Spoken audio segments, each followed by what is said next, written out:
San Diego and Pittsburgh coming up on CBS. Temperatures in the high 40s. We may see rain later today, and the Chargers have lost 7 of their last 8. They won the toss but want to kick the football. They'll receive the second half kick. So we'll see Roethlisberger and company operating right away. What do you expect out of the Chargers here today? Well, a lot of people want to know, how can the Chargers win this game in Pittsburgh? I believe they can win it. If they do, their defense plays hard, it's talented, and it could cause a problem for the Steelers offense. They have managed to lose games late, including the last 2 weeks at home as Novak puts it on a tee. They'll be sending it down the way to Chris Rainey, the rookie returner, who already has 6 returns this year, over 40 yards. He's been a game changer.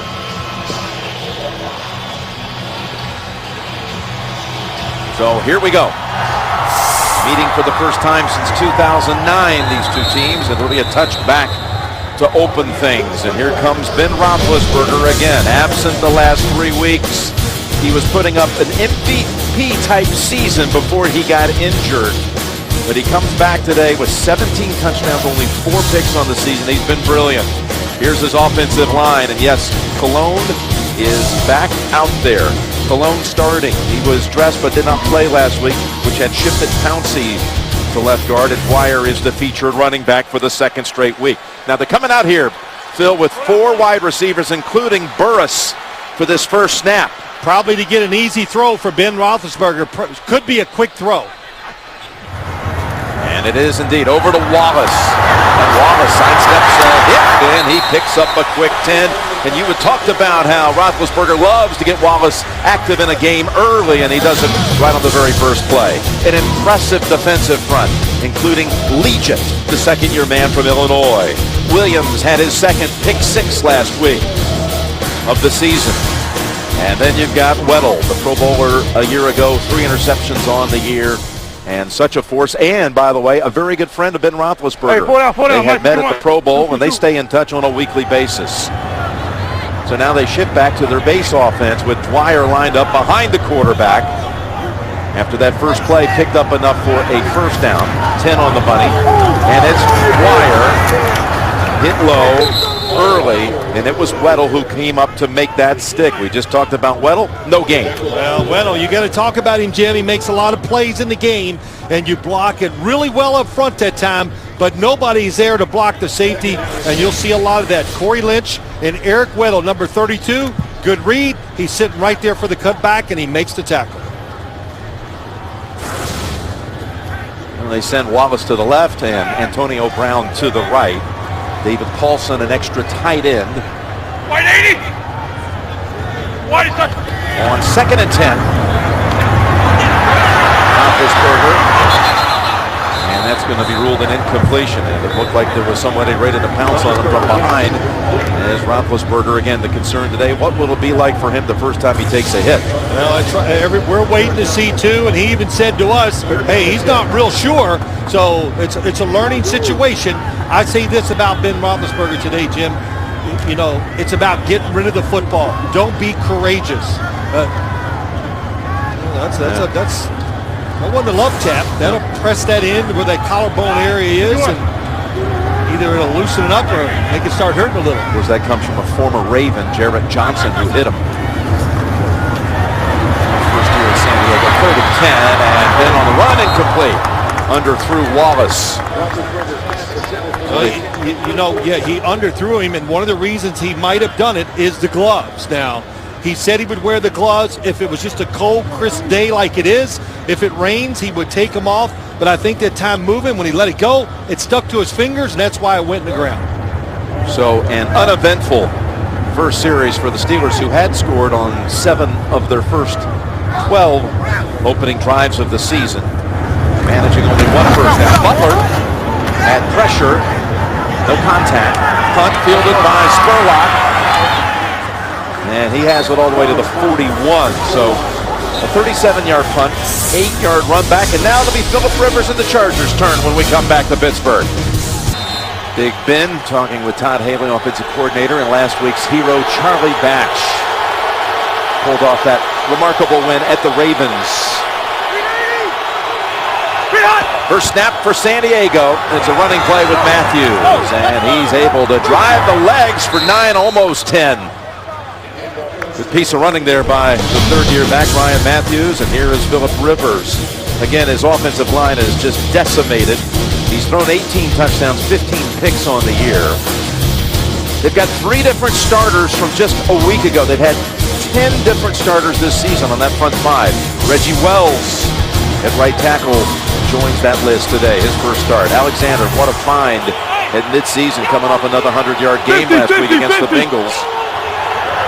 Matthews a half-yard shy of the first, so second down coming up. They'll go to him again, and that moves the chains and over to the Pittsburgh side of the field and a gain of 3. That Steeler defense, number 1 in the league. Number 1 against the pass, number 5 against the rush. Ziggy Hood made plays last week, including a sack and a fumble recovery. Harrison's on a streak, 3 straight games with at least 1 sack. And then you've got Allen in today for Ike Taylor, whose long streak, well over 100 games consecutive playing, comes to an end. There is Ike Taylor right there. Broken fibula last week early in the game against Baltimore. He's going to be out a few weeks. 43, Zach. So a first down from the 48 of Pittsburgh. And that was Ziggy Hood, who almost was able to take that little slippage away from Rivers. Well, Phillip Rivers did a couple things here. One, he is not going to wait a second. Just hard to trust the pass protection. Ziggy Hood, good job. Read the quarterback, move with him, and knocks it down. Jim, you and I were talking before the game. Ziggy Hood really learning to be a Pittsburgh defensive lineman and just gets better every time we come and cover the Steelers defense. Yeah, made a lot of plays last week, as we mentioned. And very nearly had one there. Second down and 10. Ronnie Brown in at running back. Fake to him. Harrison chasing after Rivers, who's out of the pocket and just throws it away. They had Harrison bearing down on him. Well, we've seen a couple things they want to do in the game, and they've been doing this year. Throw the football quick, and here's a screen to number 85, right of your screen, Antonio Gates, but there's nowhere he can't get away from the outside pressure. So Phillip Rivers, which we're going to probably see a lot of this today too, just run, throw the football down in disgust. James Harrison, yeah, he's a funny guy. He makes everybody laugh. Yeah. Phillip saying, hey, you don't think I was going to hold on to that too much longer, do you? I knew you were back there coming after me. Third down and 10. Spurlock in as an extra receiver. And again, they're chasing after him. Kiesel this time forces the throw away. Yeah, there's another screen play. Norv Turner playing it very conservative and safe, trying to get this offensive line into the game. So a screen, the Steelers are good at it. They read. They don't really get up the field that fast on the defensive front. That's why it's hard to throw screens against them, especially on the inside. So they bring out Mike Cyphris to punt to Antonio Brown, who stands at the 10-yard line. And signals fair catch and makes the grab at the 7. 41-yard punt, downs it inside the 10. Cyphris gets the job done. San Diego's defensive front without Vaughn Martin. He got injured in warm-ups, actually. Pulled groin, not expected to return, so they have only 4 dressed down linemen. Garay had already been ruled inactive. First down for Pittsburgh, and out to about the 11 is Jonathan Dwyer. For complete pro football coverage, including everything you need to know about this weekend's matchups, all the way through Super Bowl 47, visit cbssports.com/NFL. And again, there's Coach Turner. First 3 years, they won the AFC West Division titles, and I mentioned it before the game that he told us yesterday. I think we all know what the final outcome is going to be come the end of the season. But even saying that, Jim, pretty excited about the football team. Thought they would come in here and play well and actually have a chance to win. Second and 7. Roethlisberger in the pocket, sliding right now, and quickly back. Connects it to Dwyer, just shy of a first. So Roethlisberger buying time, waiting for something to open up. Well, a couple things. Nothing opened up, that's for sure, down the field. Good job by the Steelers' offensive line, picking up the blitz. 5 rushers coming. But these are the kind of plays that'll get a quarterback back in rhythm. Look at the receivers down the field. Boy, Dwyer got a leaping Weddle to knock him down. He was off his feet. Hey, give me a visual up See the receiver on the left side, Ben Roethlisberger moving right, so no chance to throw it there. 3rd and 1, and Isaac Redmond is the running back. They love to run him between the tackles. Double. That's what they do. San Diego lies to it, and Redmond tries to dive down low for it, but no gain. He fought just to get back to the line of scrimmage. It'll be 4th and less than a yard. Jim, you talked about it. Cam Thomas hurt himself. No, I'm sorry. Vaughn Martin hurt himself during warm-ups. But the strength of this Charger team, in my eyes, is the defensive front. They are stout, athletic, and they allow those linebackers, that time it was William, to come running through there untouched. And Butler delivers a big spiral all the way to the 30. Spurlock fields it there. 51 yards on the punt. A little defensive battle shaping up here in the early going. I know the Charger defense is good, but we talked about it last week. Pittsburgh, Baltimore, the week after. Yeah, come out flat. Come out flat. You put so much into it emotionally, and of course it's a physical game. Hard to just have everything revved up in the NFL every single week.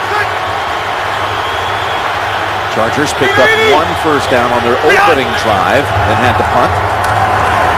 And they go with Matthews off the right side for a couple into the arms of James Harrison. Tell me about Phillip Rivers, the kind of year he's had, especially with a decimated offensive line. Well, it's hard to judge it, and it's as Norv Turner told us, look, he's the same quarterback. The pieces around him have changed dramatically. I will say, on the other side is, Phillip Rivers, you got to know what your offensive line is. You know the offense has got to change, and you have to play differently as a quarterback and adjust to the skill around you. They run it again with Matthews, and it'll set up 3rd and about 5. That gain of 3.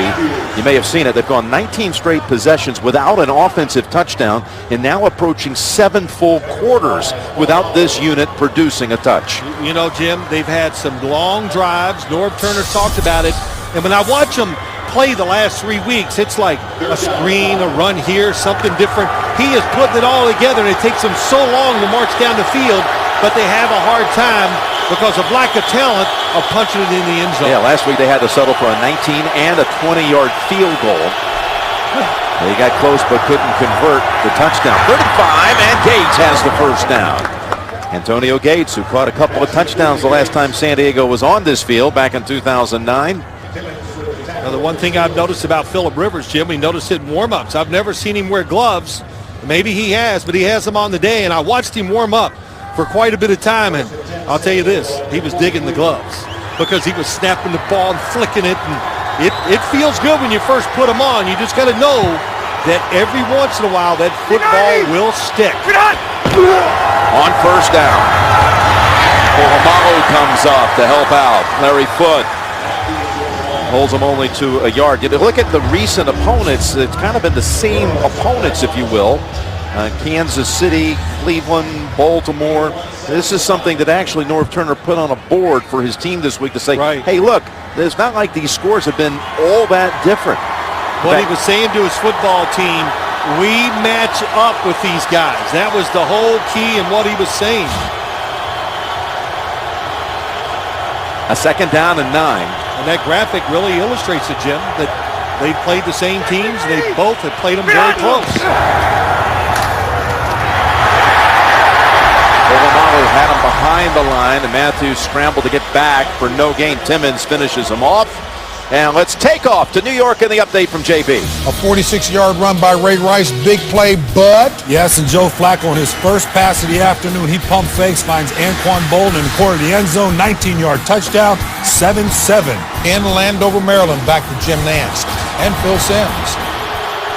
All right, guys, thank you. That should be a good one today, and we'll look forward to more updates. Scoreless here in the first quarter as Rivers faces a 3rd and 8. Pass the game off. We're going to tell JB to give an update of this game when somebody tries a field goal. You might be right. And well, first down here picked up by the Chargers. Michael Spurlock, the former Tampa Bay Buck. He beats Cortez Allen on that one for 11. Slot receiver, just a nice move at the last second. Takes that speed out And here, Jim, let's just watch Phillip Rivers throwing the football with the gloves. It's a great technique. Kind of drops down a little and throws a little more sidearm. That way you ensure that football is going to come off clean and it'll go where you want it to go. All right, 2 drives, and the second time they've been on the Pittsburgh side of the field. And a first down with Matthews. That's all clogged up, and he's just pinned to the turf by Timmons, and a loss of 1. Back to Rivers, talking to his team, trying to get him fired up, making the long trip. They came in here on Friday night, as a lot of the West Coast teams will do.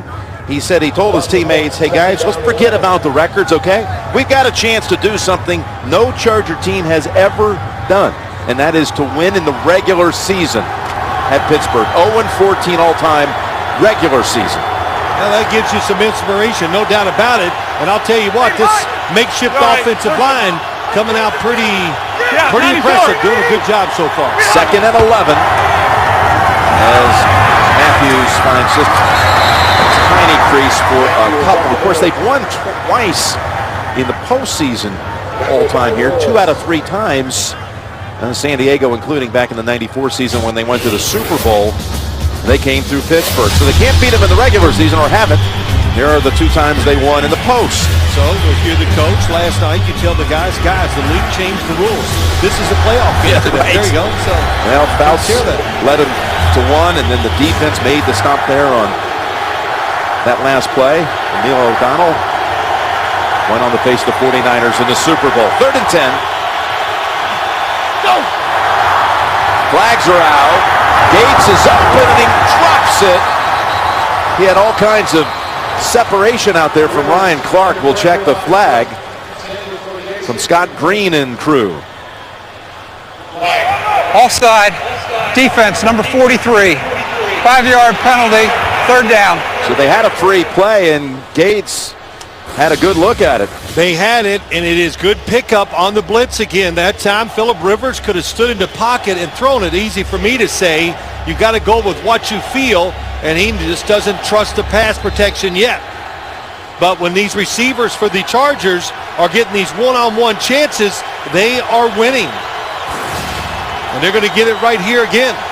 3rd and 5. They've converted twice on this drive. This is the 9th play of this drive.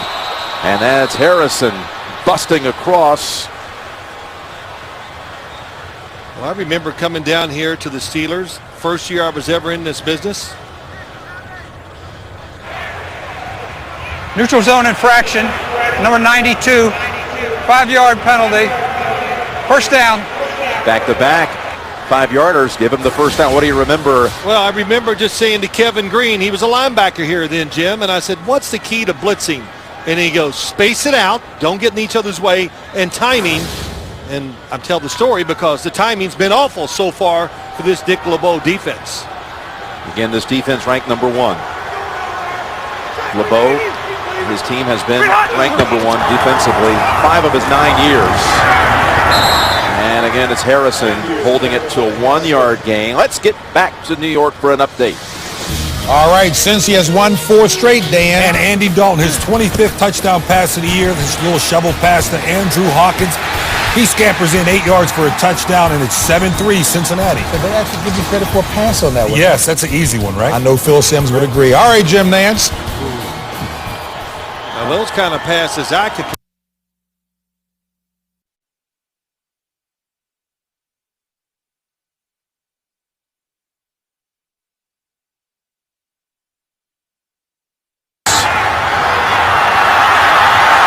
Rivers looking and launching and throws it away. Well, that's an encouraging sign for Phillip Rivers and his Chargers offense is that he is getting sometimes good protection and look down the field. But Jim, you and I have talked about it a lot. The Steelers secondary used to be the word, hey, they can't cover that well. Well, I'll tell you what, they can cover now. And that's one of the big reasons, if not the biggest reason, why they're number 1 against the pass in the NFL. Ryan Clark, who we believe is very underrated. What a pair at safety with Polamalu. 3rd and 9.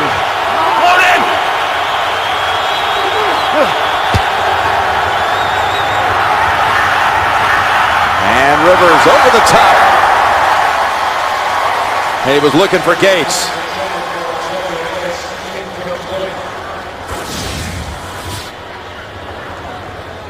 Down the field, Phillip Rivers looking for that shot. There it is, number 85, Antonio Gates. Lawrence Timmons, good job. Linebacker running down the field with one of the top 5 tight ends. Covers him well.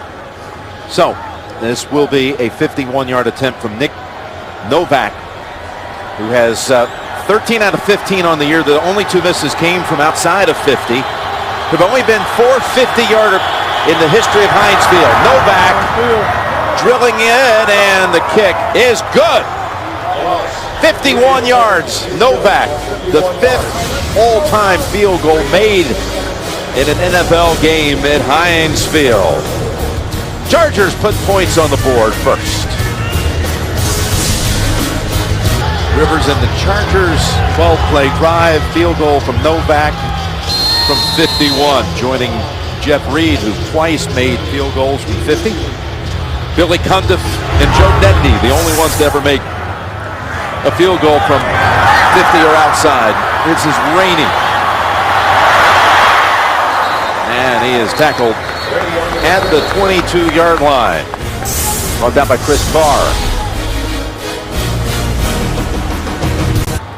Tonight on CBS, a 60 Minutes investigation into the city known as the False Confession Capital of America, and Hugh Jackman on 60 Minutes tonight, only CBS. This drive starts from the 21, movement again.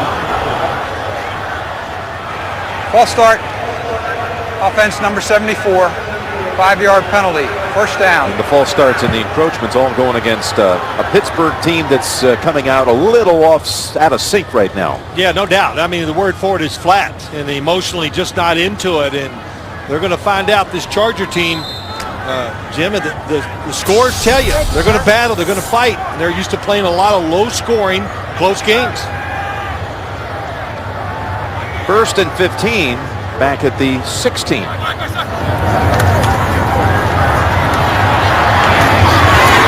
And a catch, and the quick hit, the quick stick by Williams on Heath Miller holds him to 4. Now Ben Roethlisberger, they're coming out here and going in the shotgun and spreading the field, just going, look, these big guys that the San Diego Chargers have inside, not blocking them that well so far, trying to change the rhythm of the game, get their quarterback going, and get these wide receivers going too. Pittsburgh has not gotten past its own 30 here in the first quarter. Got 2nd 11 now at the 20.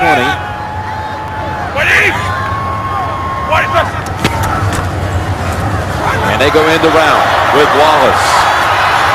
San Diego and Weddle are there to meet him and set him back a couple. How about Eric Weddle? That was a terrific call. You got the blitz. They're over pursuing, not number 32. Left of your screen, gets outside. That was the first good move he made. He ran outside, and he made Mike Wallace slow down, and once he slowed down, they make the tackle. And this San Diego defense, under the direction of John Pagano, defensive coordinator, ranked 9th in the NFL defensively.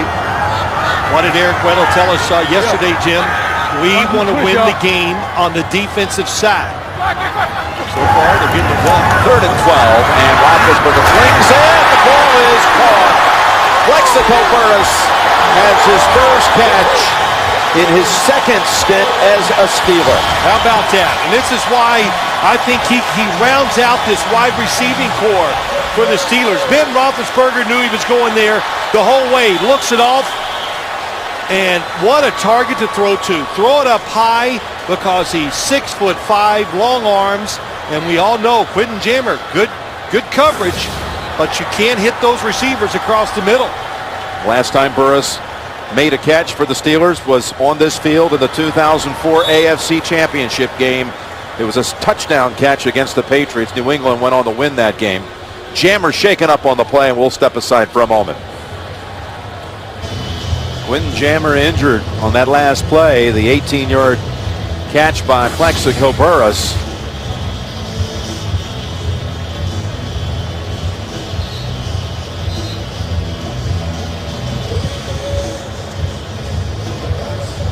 Well, I can't tell you what it is. They're looking at his left.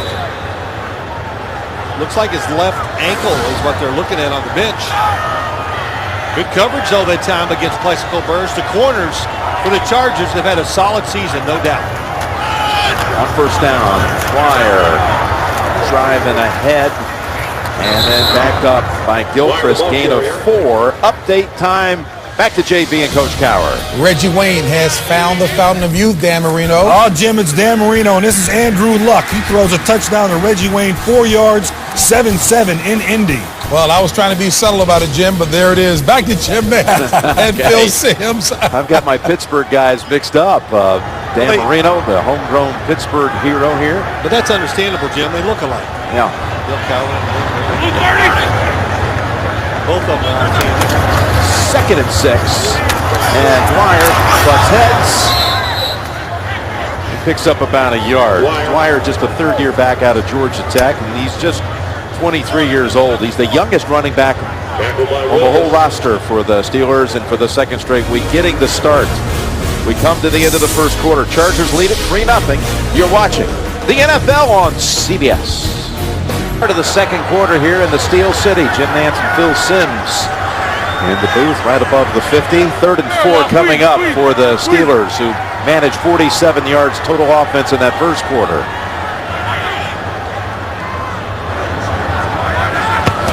And an errant snap. Roethlisberger able to get the pass away, incomplete. Crowd wanted a flag on the defensive back on Miller, which was Sharice Wright, but no flag. Well, they are putting the pressure on Ben Roethlisberger. First, it's a bad snap, and we talked about this front four. Corey Legit gets in there. Who was it grabbing down inside? Couldn't Corey Lynch? Yep. Might be doing it. He likes the blitz from the outside. Very good. Lynch and Eric Weddle, both good outside blitzers. So Butler boots it to the 19, where the fair catch is made by Spurlock. 37-yard punt. And tomorrow on CBS, the 5-0 team gets caught up in the jungle on an all-new Hawaii 5-0 tomorrow, only CBS. Well, so far, Jim, hey, how impressive has the San Diego defense been? It's not, oh, Ben Roethlisberger's rusty. The coverage is awesome, and they are getting pressure on him, and there's been nothing there. John Pagano, what a job he has done. He said he learned a lot from Wade Phillips. When Wade Phillips was a defensive coordinator at San Diego and John Pagano was a linebacker coach, he took that, he goes, added a few wrinkles myself, and you've seen a defense that's getting it done. Says the number one thing I preach from day one is effort. He's getting that today, not allowing Pittsburgh's offense to cross midfield. First down carry. Ryan Matthews, stutter step move, and that worked out for a gain of about 6. That was awesome. Nice little counter move, trying to take advantage, so you fake the run was going to go to the right of the offense. They cut it back. Ryan Matthews, I think he's a really good inside runner, Jim. Not the biggest running back in the NFL. Quick, darts around, looks like Ray Rice, but once he breaks outside, he's faster, I think, than Ray Rice and capable of making big plays, even though they haven't done that in the run game. He's already carried it 10 times for 27 yards. 2nd down and 4. Rivers to throw this time and throws it away. He was looking in the direction of Denario Alexander, who was well covered. Alexander without a catch so far. He has been a remarkable pickup for them since midseason. Yeah, he wants to throw it to the right, and 85 Gates is the one he should have thrown it to, but he second-guessed himself. And Phillip Rivers, Norv Turner, all they talked about, when they love to be able to run the football well enough to get some one-on-one matches outside near the sidelines, and they've been getting them, not taking advantage of it so far. Rivers 2 out of 8. And a throwing down here, 3rd and 4. Flings it over to the sideline, and a catch is made for the first down at the 30 by Michael Spurlock, who has a second catch on the game. That one goes for 7. Yeah, Spurlock doing a good job. Here, a blitz by the Steelers. Nice pickup. The inside receiver, the nice little bunch formation. But look at that lineup by the Steelers. They got a bunch of people on the line of scrimmage. And, boy, how impressed are you? The blitz pickup by all these new offensive linemen and putting this all together, Jim, in 1 week. I'm not even sure they know each other's names. You talk about Reggie Wells, who just joined him. They signed Colin Baxter this week. Stephen Schilling, who's a backup today. These are all new guys. And of course, Kevin Haslam at left tackle as they're sitting down Harris and Green today. Yeah, how about this? Nick Hardwick, their center, is now walked off the field, and Colin Baxter over there taking some snaps. Here's Baxter just coming back to the Chargers for the third time in his brief NFL career. And Rivers is trying to get the attention of all the officials. Hardwick, he has seen this whole line just crumble, talking about the stalwart center, including the guys who used to be lined up to the left of him, Dielman and McNeil, who have had career-ending injuries in the last year. Well, Jim, what if the crowd's booing because Nick Hardwick was still on the field? So Phillip Rivers, that was a really good move by the Chargers. He was able to run over and get a few snaps from Colin Baxter. So Vasquez, number 65, is the only guy right here who started last week's game on that front five. That's on the field right now is Baxter. Let's see this snap out of the shotgun. 1st and 10, they fake the end around and they go long. Down the field to Gates, and it went through his hands. Boy, they're trying everything, and that time they faked the run, faked the reverse.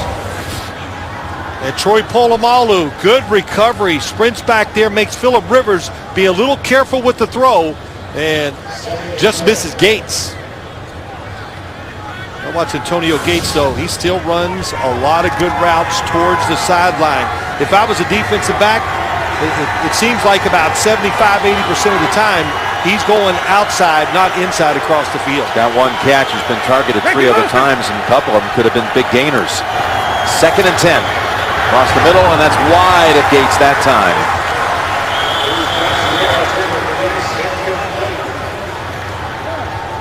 Well, good coverage that time by Larry Foote, and Phillip Rivers. You know, I got to tell you now, he's quick with the football, which is what he should be.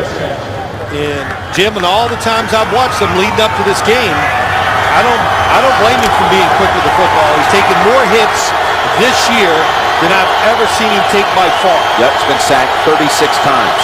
It's not the sack sometimes, it's all the hits he's getting once he's trying to let the football go down the field. 3rd and 10. Baxter, perfect snap. Rivers completes it. Spurlock steps past the first down marker and has, for the 3rd time now, given the Chargers a new set of downs. How about Michael Spurlock? They were hoping Eddie Royal was going to be the slot receiver. Does he get past the line of the first down line? It's where the football is, and to me, he did. And they moved the chains. He knew exactly where he had to step past, and he does it. Ball marked at the 40 after the 10-yard gain. That's Alexander. He has walloped a couple of times, and again, he's only been with him about 5 weeks. He's caught 26 passes, 467 yards, and 3 touchdowns. That's his first catch today. Well, what did Norb tell us about the workout? Here comes, they needed a wide receiver. They bring 5 guys in, and there's Alexander with a big old knee brace on, and Second down. Yeah, that knee, that left knee, has been the thing that's held him back.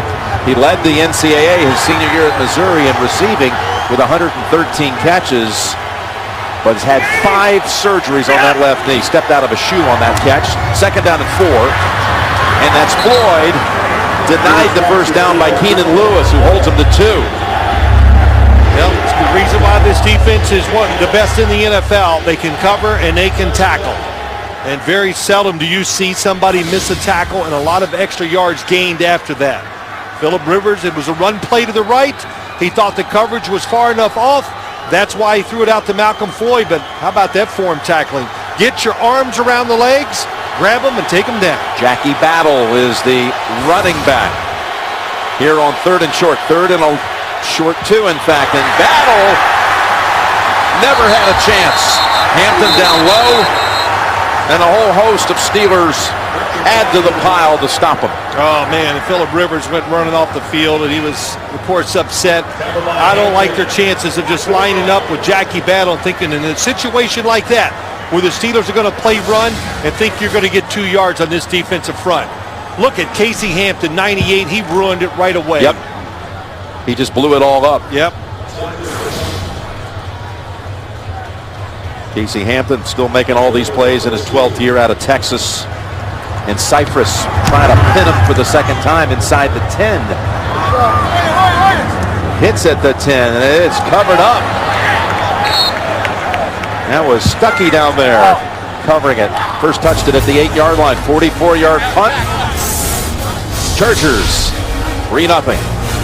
And the Pittsburgh defense has been on the field good part of this game today. The average drive start for these teams, San Diego at its own 30, Pittsburgh at its own 15. And on this occasion, they'll start from the 9. Twice now, Cypress pinning them inside the 10. And Roethlisberger flings it right across the middle for the short gainer. Picks up 5 with Sanders. What have you seen out of Ben so far in his return? Well, you know, Jim, I haven't seen him really get a chance to get some protection and throw the football down the field, staying inside. They are doing a good job, the Chargers, keeping the 2 outside rushers outside. So if he steps up, it's got to be straight ahead. Then you get off that block and get pressure on him. But the Chargers are just taking it to him so far. Playing aggressive. Yep. It's 5 out of 8 of the gun. And 2nd and 5, looking for Wallace, and that's denied. Batted away by Kaysen at the last moment. Antoine Kaysen singled up here, bottom of your screen against Mike Wallace. Some say the fastest receiver in the NFL, and he is all over Mike Wallace. Not a great snap here again by Pouncey. That's one was really low. And, of course, last week, Pouncey had to fill in at left guard for the first time in his career. Did a remarkable job in that game at Baltimore. Hey, he got him. Is a 3rd and 5. Jammer is back in the game for the San Diego defense. He's at the top of the screen. Ball is tipped and incomplete. 3 and out for the Steelers this time. There was nobody open to throw this football to, but look at everybody up at the line of scrimmage. One guy back, and that is just going, we can cover you. And Roethlisberger throwing it short to Antonio Brown. Well covered that time. And Butler bounces at his own 46. Mundy downs it at that point. So excellent opportunity coming up for San Diego in plus territory after just a 32-yard boot. San Diego breaks huddle, comes to the line, the Pittsburgh 46. 3-0 lead, just inside 10 minutes to go first half. Got it. Tell him.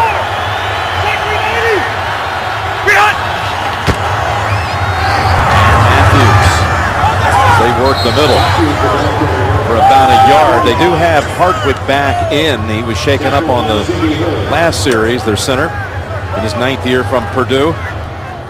Well, you look at the ever-changing offensive line here. Harris inactive, Green inactive, both out with injury. Clary out with injury.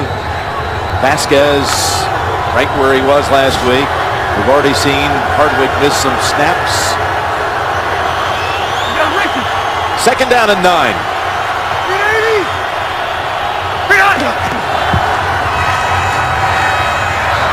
Rivers' throw is wide of the mark for Floyd. We've got an update on the Cowboys and the Bengals. Let's go back to New York. Boy, talk about a tough week for Brandon Carr, the ex-Chiefs player, now Dallas Cowboys player. Andy Dalton, he fakes, rolls out to his right, and he gets picked off by Brandon Carr. He returns this 37 yards. And he takes it on in. That sets up a score for the Dallas Cowboys. Again, he was there in Kansas City for the service for Belcher, and now back playing for Dallas. Jim Nance, Phil Simms. And that interception set up a touchdown run by DeMarco Murray. 3rd down and 9. San Diego trying to take advantage of a great starting point. Rivers throw, got his man, he drops it at the 30. That was Alexander. Beautiful job that time. Phillip Rivers staying in there, and he let that one go, and it was a strike. Top of your screen, Alexander runs a good route, gets inside, and blatant, you can definitely see he is turning his head to look to see where he's going to run with the football. That's why he dropped it. Boy, he had all kinds of room, too. Nothing happens with the Chargers' first drive in their last 32 possessions that started beyond their own 40. Cypress for the third time will force the Steelers to start a drive inside the 10. Cypress really helping the field position battle after that 38-yarder. Again pinned inside the 10. Steelers starting point, averaging the 13 for the day. They run it. Redmond spins, picks up about 3. There's been nothing on the ground so far. Actually, gained about a yard with a flag out. At San Diego defensive front, it's young and it's impressive. You've liked what you've seen all week, grading them on film. It's Holding. Offense, number 17. Half the distance to the goal. First down. Well, not only do I like him, Norv Turner talked about it last night, and he said what a group to go forward with when you talk about the defensive line. And he also brought up, so many players, but how about Takeo Spikes? 15 years in the league. He goes, the guy's unbelievable. He's out there almost every single play on the defensive side and still playing with passion and leading these other guys, keeping them going. And it shows when you watch his Chargers. I can't believe they're ranked 9th in the NFL. It seems like it should be higher. First and 13 from the end zone, and Roethlisberger gets out of the jam and takes off and dives down at the 12. They almost had a play on him for the safety. It was Franklin. Franklin was in close on Roethlisberger in the end zone. Yeah, trying to go down the field this time or outside, and he felt the pressure and stepped up just in time to heal Spikes. Since Ben Roethlisberger went head first, he can still hit him. We get Pouncey with a little exchange with Takeo Spikes. It was also Reyes, the rookie in the end zone, actually took a swipe at Ben, but he escapes for a gain of 8. Second down and 5. Blue 30. Blue 30. On the blitz, stepping up, launching it long to an open Wallace, and it's through his hands. Oh, and Wallace, they let him know about it here. Boy, do they ever. It is a good job by Ben. Look at the blitz. Look at the pickup. Redmond gives Roethlisberger time. He moves in the pocket, and he throws it up the field. If he throws it across, Mike Wallace is going to run it down and score the touchdown. But that little late adjustment by Wallace, I think that was just enough where he couldn't make the catch. And in case you were wondering, the arm strength coming off the injury for Roethlisberger, that one was on a line. Well, we saw it so many times on Friday, Jim. He threw the ball extraordinarily well down the field with power and accuracy. The Steelers call a timeout. They'll face 3rd and 5 out of this break. 5 coming up. That's the man who's been taking care of Ben and the Steelers for so many years. The outstanding team physician, orthopedic surgeon, Dr. James Bradley. Recognized around the league as absolutely one of the best. Getting the Steelers back on the field.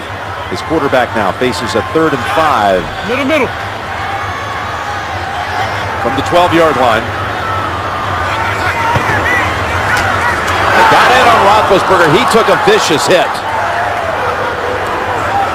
He was walloped by DeMario Williams. The Steelers have been doing a good job picking up blitzes. Well, that doesn't bother this San Diego defense. John Pagano sends them again, and Williams comes in untouched, confused the offensive line, and you said it, big hit. But Ben gets right to his feet, walks to the sideline, and San Diego's going to have an excellent starting point again as Spurlock takes off inside the 40 and down to the 36. Tackled by Will Allen, but a 21-yard return off the 45-yard punt. Roethlisberger and Batch have a chat. Look at these blitzers up inside. They've been picking them up so far today, but it's a little pick play, and that is well done. You see that usually by the defensive tackle and defensive end. Really well done by the linebackers. I've seen them use that same technique on tackles on the outside, that little twisting game of the linebackers, and it works out there, and it sure worked that time inside. Ben gets hit on his left side and then hits the ground, but walks away unscathed on that one. 1st and 10. Then Rivers look long, nothing there. Now rolling away from Kiesel. Zippy Hood shoves him out, and Rivers might have thought he could draw a flag off of that, but the signal was he was still in the field of play. No gain. Well, the coverage down the field is good, but how about the protection, Jim? One more time. This makeshift offensive line, and there you see, but there's the safety, so 85 Gates is not open, not like what you think. Phillip Rivers has to get out of the pocket. The initial protection, very good. And this is what I usually see him doing. Running towards the sideline, and he usually flings it down in disgust right before he goes out of bounds. It goes as a sack. 2nd down and 10. Alexander was looking to throw, and now flings it back over to Rivers. And Hood was crashing in, ready to pounce on Rivers had he made the catch. Now the defense was staying back, and Norv Turner just gives you that look like, well, it was worth a shot. And it was. I thought this was pretty well designed, but the defense is back playing pass. And Harrison was there in his face where Alexander couldn't get the throw away. Right. Nobody was open down the field. That's why he adjusts. James Harrison, he is definitely, Phillip Rivers. That might have been a good thing, Jim, that football was a little short. 3rd and 10.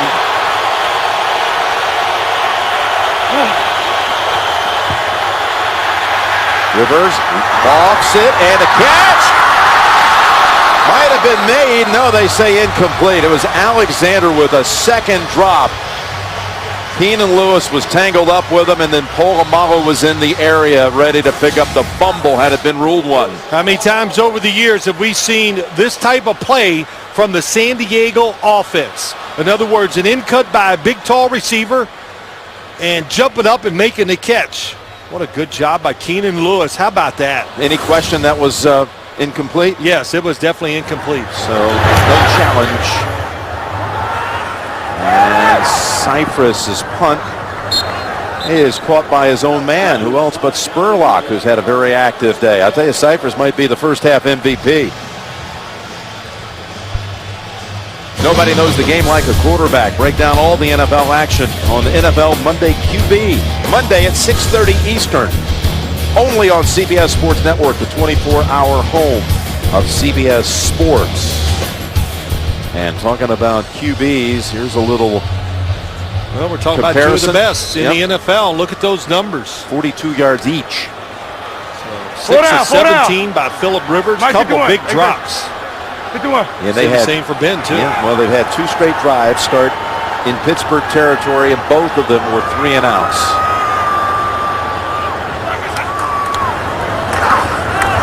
Run up the middle. And Dwyer. Look who's in there again. I mean, it's Eric Weddle. And, you know, Jim, we were in Carolina a few weeks ago. Ron Rivera, the head coach, Carolina Panthers, used to be the defensive coordinator in San Diego, and he gave us a 20 minutes lesson on Eric Weddle, why he's such a good safety and valuable to a defense. Makes the changes. He is a sure tackler, doesn't get fooled in the pass game. Built like a rock. That helps too. Coming off a Pro Bowl year, maybe headed there again. 2nd down and 8. Spins away and then goes way down the field and incomplete. Bounced right off the chest of Antonio Brown with Weddle there to defend. How about the move by Ben Roethlisberger to get the extra time? I thought for sure, oh, this is going to be a sack, and 2 Chargers just run into each other, leads him across the field. Crowd's unhappy. I'm not sure they wanted a flag, or they've just. Well, they're distraught after the drop by Wallace, and this one was certainly catchable. Well, there it is. Hand in there maybe a little early by Weddle. Who could see that hand, but that happened so fast. That was good coverage. What an adjustment by the safety, Eric Weddle. 3rd and 8 and a timeout call by the Steelers.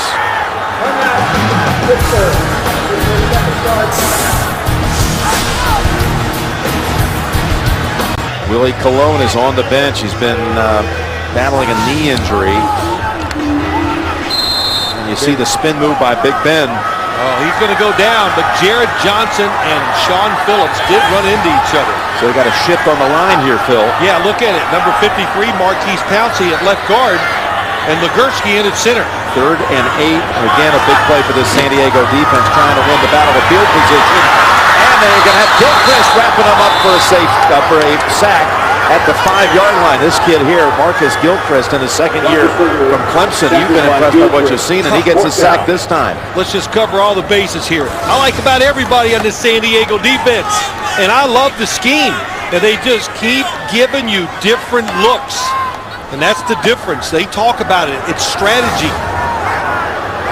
You just don't do it to do it. They do it for a reason. And Butler from the end zone. One hopper picked up. Spurlock steps out of the 49. So a 3rd straight drive is going to start on the Pittsburgh side of the field. That was a 49-yard punt. Jim, it comes from outside. Here he comes, Gilchrist. And Ben Roethlisberger did not have time to look down the field to find anybody. And look at all the guys that are there right away to help him out and bring him to the ground. I mean, we talked to Corey Legent yesterday, number 94. Look who all's in there. Melvin Ingram, number 54. But he said they couldn't wait to hit Big Ben. All 3 of these guys in on the quarterback here, 1st and 2nd year players. So sometimes when I kind of get ready for these games, I'm right. I kept going, are they this good? I watched them on TV, just never watched them as close as I should have. And that is Matthews. Kind of slide off a hit and gaining 2. So they were concerned on the Pittsburgh side, of course, that their quarterback, how he would handle getting hit today, and he has had to take his lumps. Well, one of my keys, could Ben Roethlisberger, could they get him in rhythm to start the game? And San Diego's just not letting them have any easy plays. They are applying pressure every snap. Really has been a chess match, hasn't it? All about field position. San Diego with the 51-yard field goal, the game's only points from Novak. 2nd down and 8. Dumps it over, Ronnie Brown. Nice little wiggle to get down to the 39, trying to get away from Cortez Allen, but he picks up 7. Well, you always tell me some interesting stats. San Diego Chargers offense, the running backs have done what this year? They've caught more balls than any other set of running backs in the league. That catch right there was the 107th reception by a San Diego running back this year. Now, if you told me it was Darren Sproles and LaDainian Tomlinson, I go, oh my gosh, they're making a lot of big plays. They're throwing it to the running backs now out of necessity to get rid of the football so the quarterback doesn't get hit. 3rd and 1, and they're going with the spread.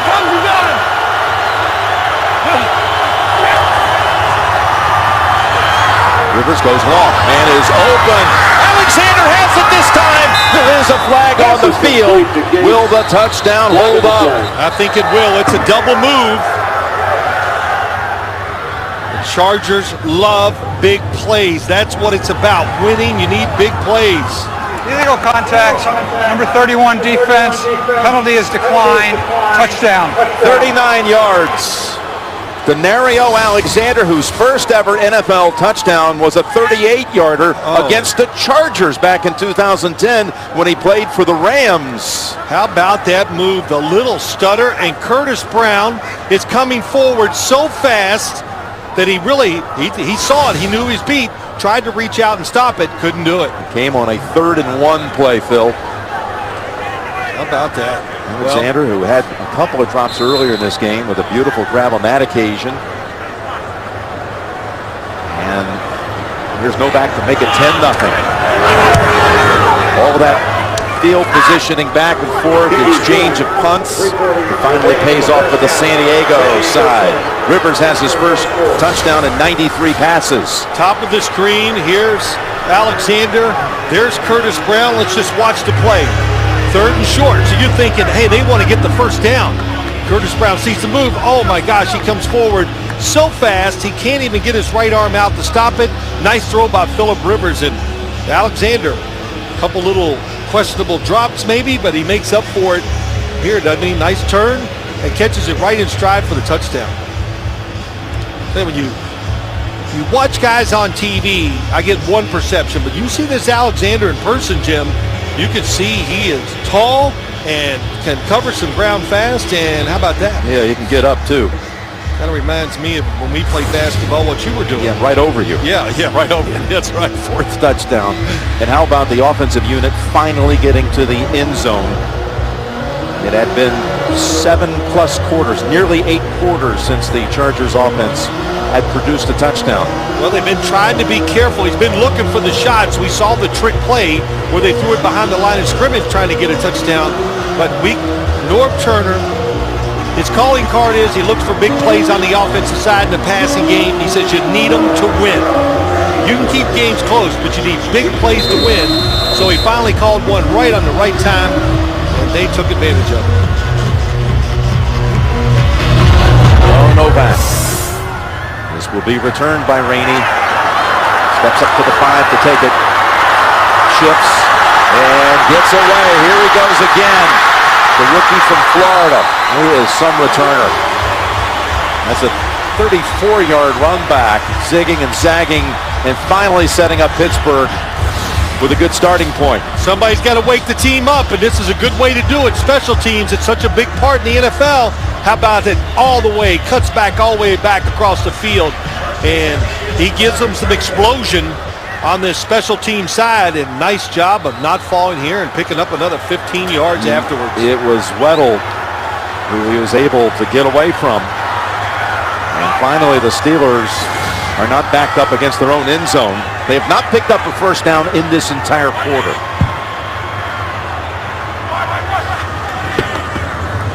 Throwing on first down, getting away from a possible sack, tucking it under for a gain of about 4, maybe 5. Coming up, the Verizon halftime report. JB, Dan, Shannon, Boomer, Coach Cowher. All the latest scores and highlights. It's all coming up on the Verizon halftime report. Steelers go no huddle here as we approach 3 minutes to go. Pittsburgh has one timeout. Roethlisberger off a couple of scrambles as their leading rusher.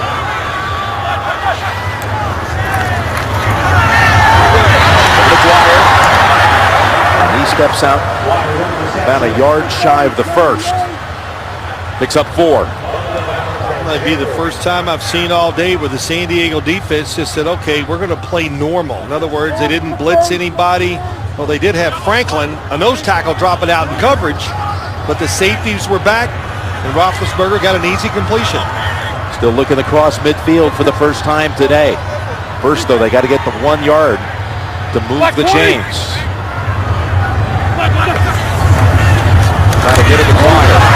Dwyer is stopped short. That was Franklin and several other Chargers in on him. Pittsburgh showing like it's going to go for it. Yeah, I think they're going to, Jim. You got to get something to turn this emotion and momentum around for him. And when you watch that play, it was a good job by Jonathan Dwyer just to get back to where he was, or to get that close to the first down, I should say. You're going to come out and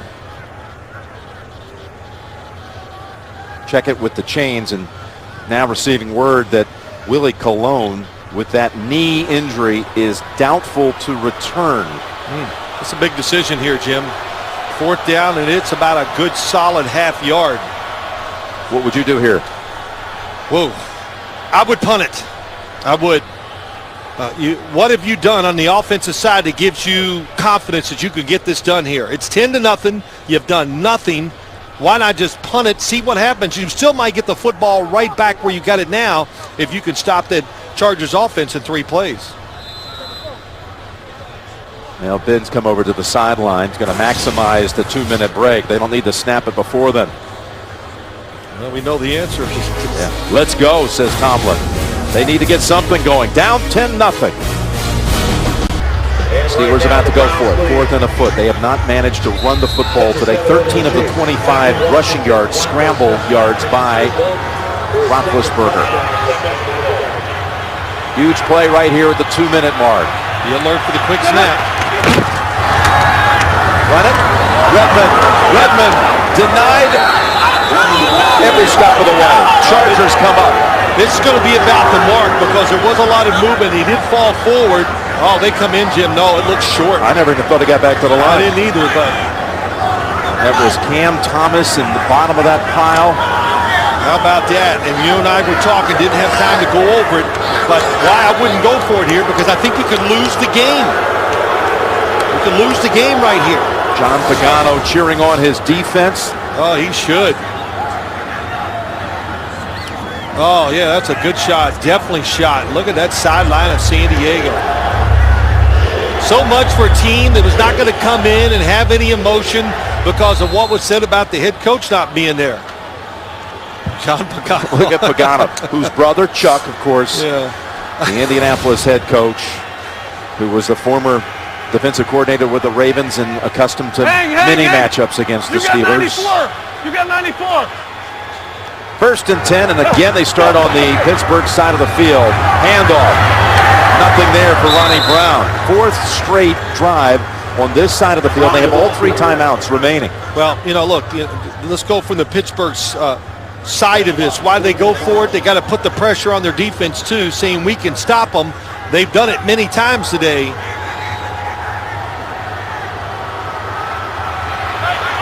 We got 50. We got him. Pass the game, Rick. 2nd and 10, Roethlisberger. Pass incomplete. He's going for Floyd. So 3rd down coming up. The Verizon halftime report is on the way as well with JB, Dan, Shannon, Boomer, and Coach Cowher running through all the scores and highlights. On the Verizon halftime report, Mel Rivers needs to pick up 10. Needs to get to the 37. Again, Pittsburgh not once today snapping it on the San Diego side of the field. Chargers have been living on this end.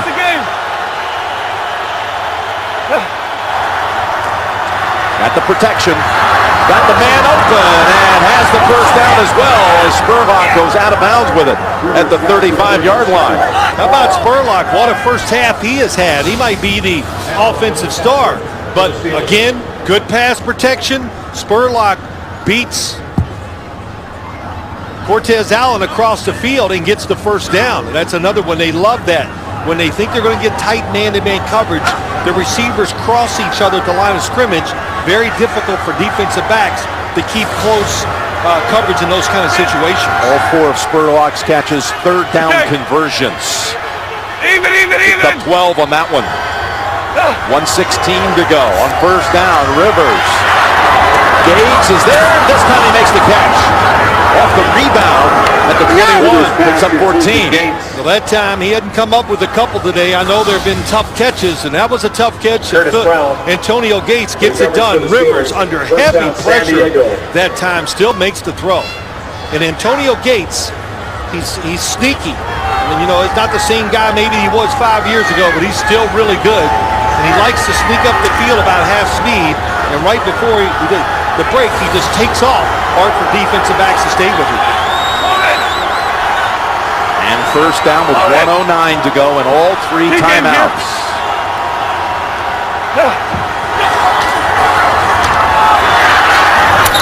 And that was intended for Ronnie Brown.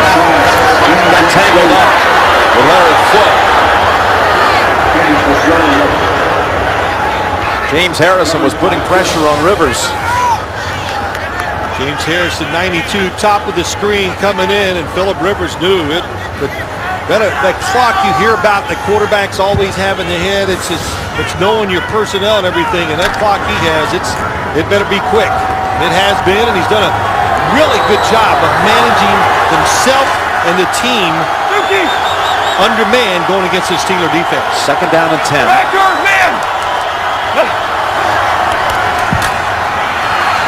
Flings it down the field and incomplete. Boy, 2 Steelers were there. including Polamalu. And Polamalu's had that calf injury he's been dealing with all year, and he comes up limping. Keenan Lewis finally to his feet. Troy Polamalu reading the quarterback, and he just runs right into Keenan Lewis. Keenan Lewis grabs his head, and Troy Polamalu comes out limping, trying to take a shot, trying to score quick. Nothing there for Malcolm Floyd. 59 seconds to go, and another third down, 3rd and 10. Timeout, Chargers. That's a good timeout. Big play. You want to try to score a touchdown here, of course. Get a little extra time to think about it. And what you do in a situation like this, Jim, it just gives you a chance to look down there and go, oh, forgot about this play maybe. Because that play sheet you have, North Turner, is about 150 different plays. Can't keep track of all of them. Quarterback and coach. We'll talk over this next play selection. And you thought they should have punted. Again, that 4th down effort, Redmond stopped. I say, the reason I said it, it's just because of the way the game had been going. And what gave you confidence? Mike Tomlin trying to shake the team up and get it going again. That's why he went for it. But they haven't blocked that Charger defensive front all day long, and they didn't on that 4th down play either. Watch Spurlock in a slot to the right. He's converted 4 times, catches for first downs on 3rd in long situations. Rivers goes down the field, and he had an open man. It was Floyd. Yep. They'll bring out Novak for the field goal try. You said it right. It's a blitz. Off coverage on the outside. Nice route by Malcolm Floyd, and Phillip Rivers just anticipates too much. Kiesel's coming in. Boy, how about the job this San Diego offensive line is doing? It's hard to believe. It is the number 1 defense. I had a list of things, excuses for why they weren't going to block well today for them, and haven't used one of them yet. 39 yards for Novak this time. It was good at the opposite end of the field from 51. Novak's kick is good. And it's now 13-0. Again, good from 39 and earlier from 51. Got to give the Steelers defense a lot of credit. They held them to a field goal try here. This looked like a push. I didn't think it was going to get inside, but it looks, from that angle, it looks like it went inside the right upright pretty easily. Rivers was concerned as well that it might have been pushed, but able to get 3 points out of it. I'll tell you, when you watch this first half, I know everybody's reaction is going to be this, is that, okay, we see it's 13-0, but Ben Roethlisberger is just not sharp. And because he's been out for 3 weeks. And my opinion is right away, don't say it. It's about this Charger defense. The opportunities have not been there for Roethlisberger. In fact, I think he's done a good job, Jim, of moving around and trying to create some plays. Of course, the Chargers leading at halftime.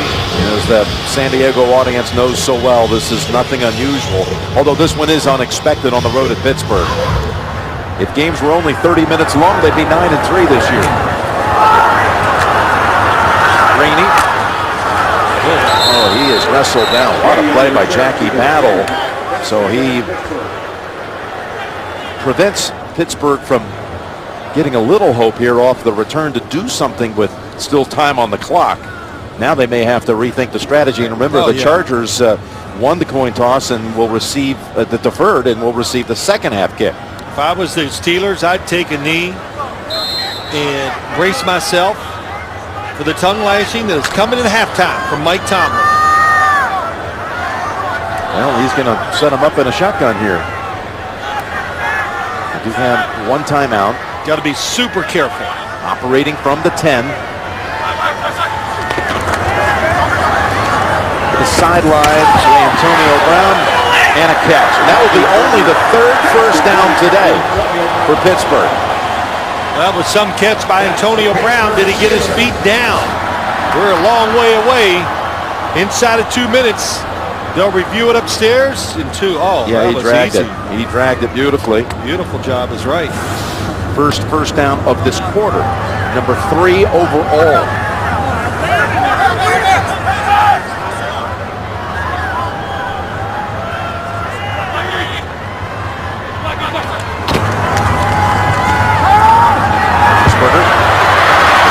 Field, escapes a couple of hits, now launches it to an open target at the 46.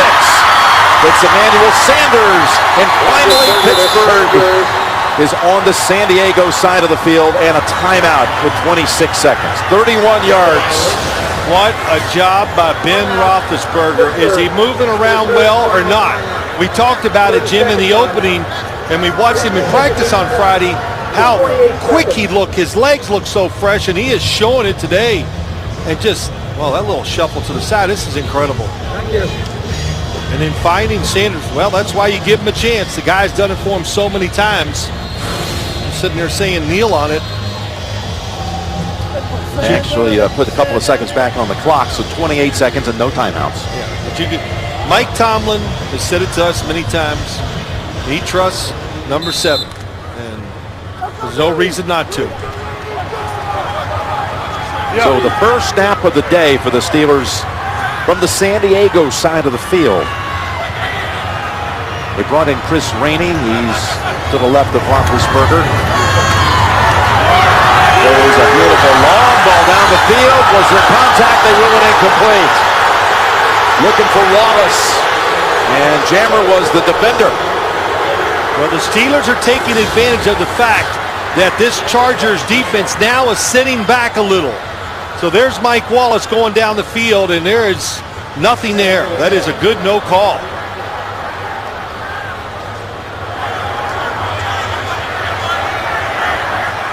Yep, still good job. You know, you got to be able to touch the guys a little bit. We're fighting for the football. Good job by Quentin Jammer, turning and at least looking for the football. Wallace's only catch came on the first play of the game on a little wide receiver screen. 2nd and 10. Ball deflected. And we're down to 19 seconds. Trying to go down the middle that time to his tight end Heath Miller. And Gilchrist, Marcus Gilchrist, Jim, you've talked about him before. Watch 38. Oh, he's going in front, and that's why he makes that little move. He thinks he's going to get it. Yeah, if Leggett didn't get a hand on it, it might have been a pick. Roethlisberger has not thrown an interception at home this whole season. Leggett is going to be on that J.J. Watt team. I think that's about 9 times he's knocked passes down this year. 3rd and 10 and 19 seconds. Looking for options. Down the middle. They'll have to hurry to the line now as Wallace with the catch. Again, no timeouts. Picked up 17. Can they get Sweezum out here? Yes, they can. Sweezum will be able to try one from about 50. Great job by Ben Roethlisberger. The 2 big plays moving around. And also, when you look at the other side of the San Diego Chargers, at halftime, you got to go in there and say, we got to stay in the rush lanes. You can't let him move around so much. And he is moving great so far today, Ben Roethlisberger. You know, they left just enough time on the clock. They didn't run the ball on the last possession of the Chargers. That gave Pittsburgh at least the idea to be able to do something with it, and that they have. They've set up now for a field goal try. We'll call it 49 yards for Sweezum, the hero last week at the end. Sweezum, who's missed only once this year, knocks it through again. 25 out of 26, so they effectively make up for the failure on 4th and short, match the field goal. That was big, no doubt about it. Gets the crowd going, and it's going to give the football team some confidence going in at halftime. Awesome drive by Ben Roethlisberger. I'll tell you, Sweezum's won 3 games on the last play or in overtime this year. His only miss was from 54 yards against Tennessee. 97%, which is best in the NFL and a Steeler all-time record. They drive 59 yards in 50 seconds to finally put points on the board. Halftime in Pittsburgh, and the Chargers lead it 13-3. Back after this with the Verizon Halftime Report. You're watching the NFL on CBS. Beautiful look at the skyline here of the Steel City, where the Steelers trailing 13-3. The third quarter kick will be coming to San Diego, and the Chargers, this is not an unusual position for them, leading at halftime, and then later on in the fourth quarter finding ways to lose the games. But today has been quite an effort by their defense to this point. Well, there's two stories in my eyes. Their defense has been spectacular, but the Chargers' offensive line, 3 new starters today. Let's see. 1 sack on Phillip Rivers for a loss of no yards and no penalties. I think that says it all. With this team emotionally they were into it right from the start. Yeah, that 1 sack on Rivers, too, it goes in the books as a sack, and that's where he was actually just shoved out of bounds at the line of scrimmage by Ziggy Hood. Not like he was walloped 10 yards back, but that goes in the books as the sack, the lone one of the day, put up by the Steeler defense. So here is the kick to Spurlock, who's having quite a productive day, and he'll run it out. Past the 20 and met at the 23-yard line by Curtis Brown.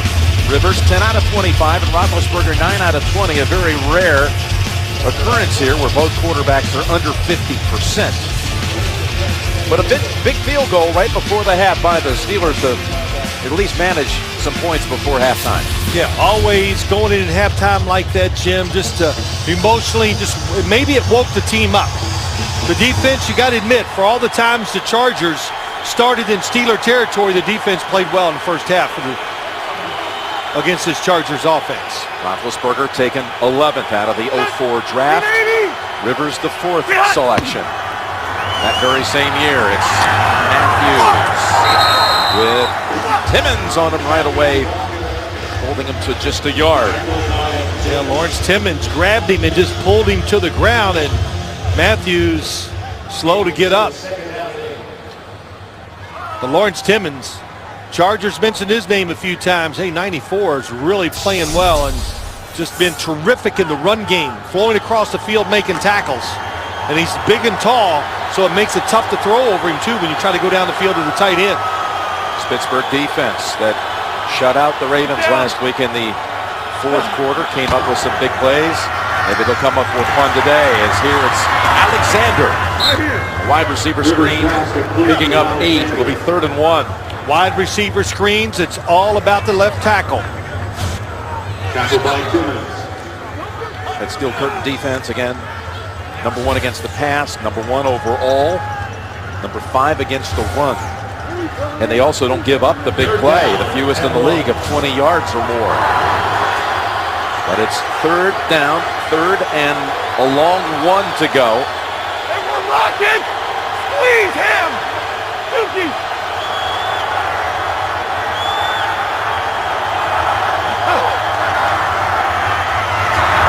Alexander has the first. And then is gobbled up by Timmons after a gain of 6. Good protection for Phillip Rivers and a beautiful throw, and Alexander does the right thing. Look at the blitz, a little cross linebacker. How about that, Nick Hardwick? Just wait. That's what you do as an offensive lineman. If somebody runs away from you, stay there. Another defender is going to replace him. Phillip Rivers getting the hang of these gloves. I don't think he's ever probably practiced with them out in San Diego. Why would you? Got 3 tight ends in on 1st down. And throws it away in the direction of Dante Rosario. Kiesel was the one who really broke up that play. Yep, that was the old shoot screen. They're going to get everybody running to the offense's right, and Rosario is going to sneak across the field. He's got it. It's going to get some yards. But the pressure too quick on Phillip Rivers. Sam Weiss, Boomer Esiason, and they were one of the first ones I ever saw run that play where the tight end would fall down, get up, then take off. 2nd and 10. They'll go with Matthews off the right side. He's got a hold. And then he is crushed at the 45. So it'll be 3rd down and 4. Give him 6 on that one. The ball carrier. Being patient. Good lead block by McLean that time. And Norv Turner pacing the game, trying to keep the offense in 3rd down situations where they have a chance. So Phillip Rivers, if the opportunity's there, Jim, so he can get rid of the football quickly. 50! Load him! Needs 3 for the first. Amen!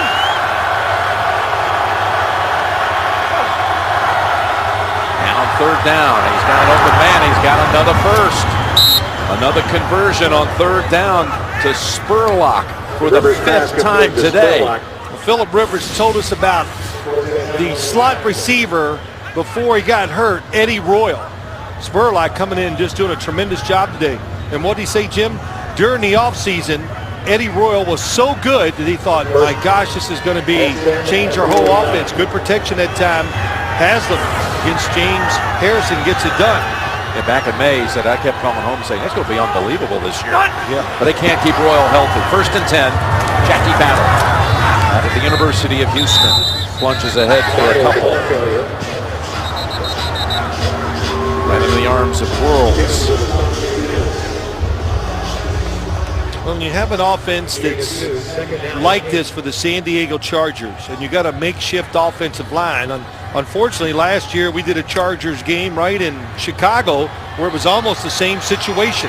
And Norv Turner just said that you just got to go out there, play a little bit, see how it's going to go, and manage it and start calling plays after that. And they've done they've done a masterful job so far with this makeshift offensive line. A drive trying to restore the momentum they had almost the entire first half. It's Matthews getting outside, and Matthews is able to step out of bounds past the first down chains. That's how we described him. How about this little running play? They got everybody lined up to the left, and they run back basically naked with the running back. No lead blockers. You got a tight end. Look, everybody's shifting to the offensive left.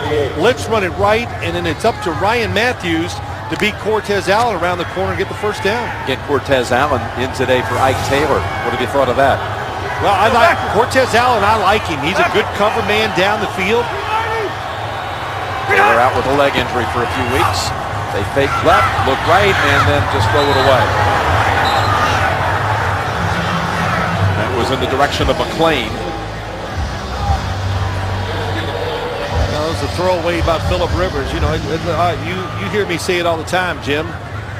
Screen plays, to have to throw it away for the quarterback, that hurts. You know, you count those screen plays as automatic completions. Right. Going to help the percentage. I think that's at least 3 that he's thrown away so far today. There's Ike Taylor in a boot. Dr. James Bradley. Keeping an eye on him. 2nd down and 10. And Rivers, pressure. Pressure now. Got an opening. Takes a big hit. Back on his feet. Rivers, who doesn't miss games, has never missed a game since he took over as starter back in 2006. Got the 2nd longest active streak in the league to Eli Manning. Well, he knows how to play the position, no doubt about it. Took about every snap in his college career, gets hit on the sideline, and then gets up after the big hit. It's Timmons who hits him. Pretty good hit. Obama was trying to get there, got there late. Had a little conversation with all the Steelers on the sideline. That's just like Phillip Rivers. Well, that little scramble probably puts him in field goal range because this was the exact spot where they had to bring out Novak in the first quarter. 3rd and 5, the blitz, the pass, and another first down. And it's Alexander with Curtis Brown holding on to a gain of 7. How about the blitz pickup one more time? Steelers timed their blitz perfectly that time. Crowd noise is there. And the one thing you know they're going to do, and he said they're going to throw it quick. 1st and 10, San Diego. Ronnie Brown coming across the formation and picking up Larry Foote. And you know, Jim, every time it's third in these third down situations, they're throwing it just to the marker. They're not going downfield with it. Had the football now for over 6 minutes to start the 2nd half. What a drive to begin the 3rd quarter. He set it down at the 26. Matthews able to pick up a little yardage. Could have been a loss. Give it 2. He's impressive. I'll tell you, Ryan Matthews, his problem so far in his career is just staying healthy. But you can see, I think, by comparison to Ray Rice, I like him because he can get inside, stay small. Look at some of the blocking here. Haslam, McLean out in front of him. Oh, McLean does a good job of helping Haslam, gives Matthews a chance to get around the corner. Matthews with 49 yards on the ground, 19 coming on this drive as Sanders and the rest of that Pittsburgh offense waits for the first chance of the second half. Second down and 8. And flags everywhere. Delay of game, offense. 5-yard penalty, second down. That's a big 5 yards. And what happened is the Steelers, Larry Foote was going to blitz, so Phillip Rivers kind of pulled back and waited an extra second. That's the first penalty of the game against San Diego. Second down and 13.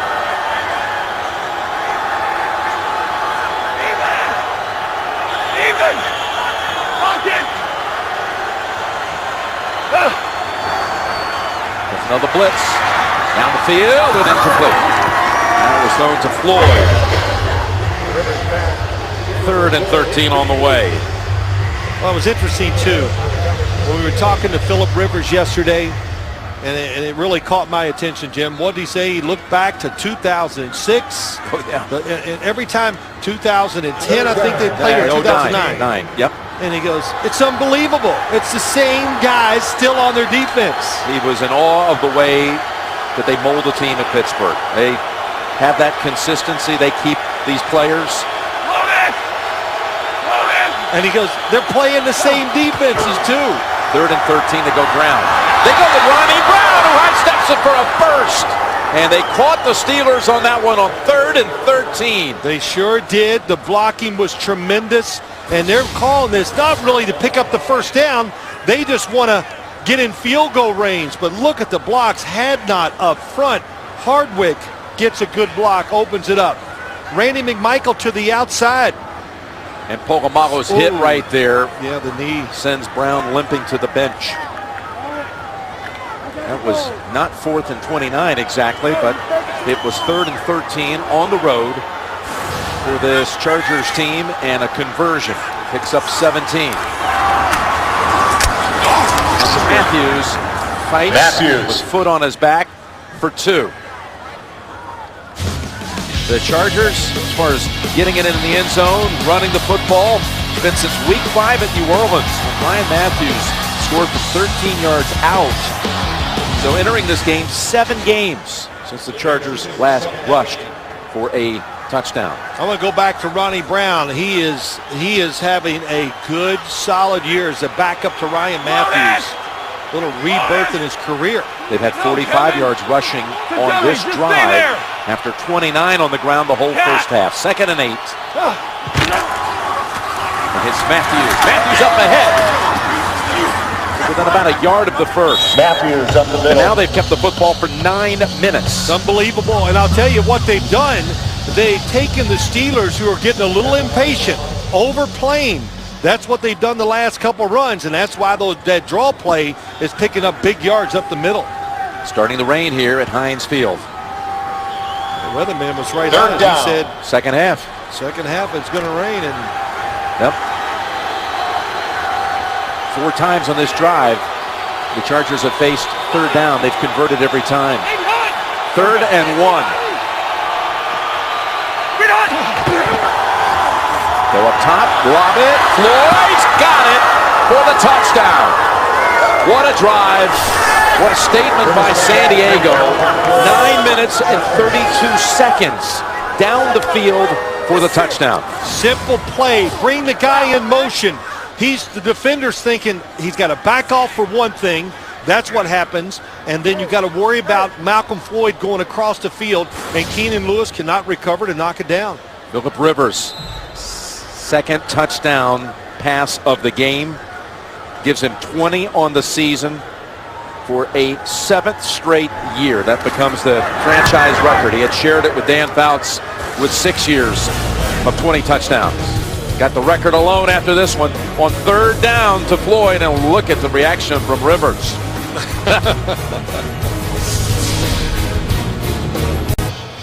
Just an amazing drive. 9 minutes and 32 seconds, ending with a touchdown pass to Floyd. Second most plays on the touchdown drive all season long for the Chargers, who had gone so long without their offense being able to produce 6, almost 8 quarters. And now they have a touchdown in the second and a touchdown in the third. And it's raining. Sliding off a couple of hips. And there is a flag back at the 14-yard line, which will likely bring back that 29-yard return.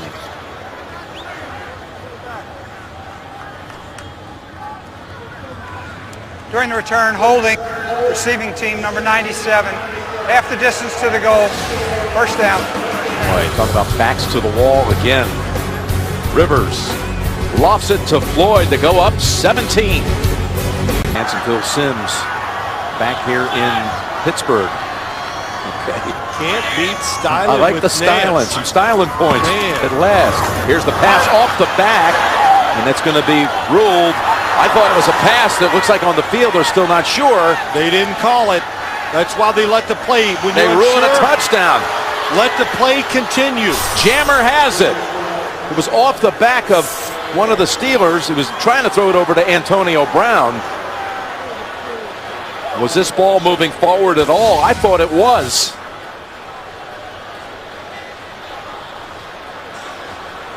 Although that angle won't convince anyone. Right off of Paulson. I always tell people, what's it called? A forward pass. It must be going forward. That's why it was not ruled right away. It was a good no call. The previous play is under review. Since it's a touchdown, it can be turnover and touchdown. It will be reviewed. Well, this one perhaps will give you the best angle. Huge call coming up. Could be the backbreaker if it stands as a touchdown. I don't know, Phil. You've had a look at it. What do you think? Well, Jim, you know, there's a lot of ways to look. It's tough.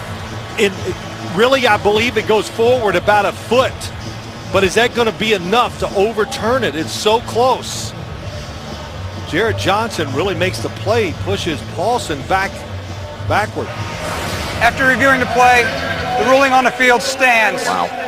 Touchdown. Second touchdown in 12 seconds by the Chargers. And now you look back on it, all Antonio Brown should have done is kick the ball out of bounds for a safety, as it was just rolling around in the end zone. Yeah, Antonio Brown, he's in the end zone. You don't hear that whistle. You see people hustling, either get on it, kick it out. You're right.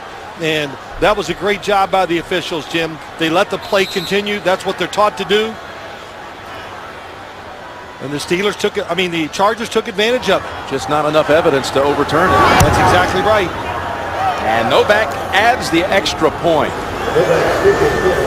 How about this? 27-3. The 4-8 San Diego Chargers. It goes in the books as a touchdown for Quentin Jammer. He's the one who recovered it. His second career touchdown, and the Chargers lead it with 5 minutes and 16 seconds to go in the third quarter. They're up 24. Putting up 14 in a 12-second span. We've seen one snap this half for the Steelers, and it ends up in a Charger touchdown off the snap. And there's the play one more time. It's just too close to overturn. That's what it's all about. Antonio Brown didn't hear the whistle, had a chance to kick, like you said, Jim, kick it out of the end zone or recover it. Doesn't do it. Quentin Jammer, great job of hustling because he did not hear the whistle, gets the touchdown. So from the 20 here.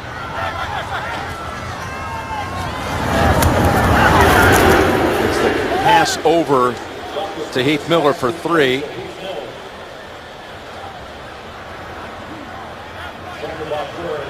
And Miller, who had such a big game last week at Baltimore, with the 5 catches, the 97 yards, and a touchdown, becoming the all-time tight end touchdown maker in Steeler history, past L.B. Nickel back in the 40s and 50s. It's Dwyer. He's got a big running lane for the first time today. Fighting for more yardage. Finally, tossed out of bounds. It's a gain of 14. Sense of urgency, no doubt about it. You got to speed the process up if you're the Pittsburgh Steelers. You got to call the plays, get up there and get it done. And when you get the opportunity to get out of bounds, to save a few seconds, because that clock starts again once they place it back in play. Dwyer again. Knocks over Lynch. covers the head. Finally finished off by Gilchrist. Wow. Look, he's not running over somebody that's afraid of contact, and Corey Lynch, that's for sure. But we've talked about Jonathan Dwyer. Give him an opportunity, he can make it happen. Mario Williams is out at the moment. He's been out the last couple of series, and Brock Bird, number 97, takes his place at linebacker, 2nd and 4. That was Bird defending on that. Pass intended for Redmond. Yeah, back-to-back big running plays by Dwyer. This one just good bulldozing past Lynch. Yeah, you know what it is that Jonathan Dwyer was just able to get lower than Corey Lynch. That's what it. So Corey Lynch, he'll learn next time he comes in there. I guarantee he's going to get lower and make that tackle. 3rd down and 4.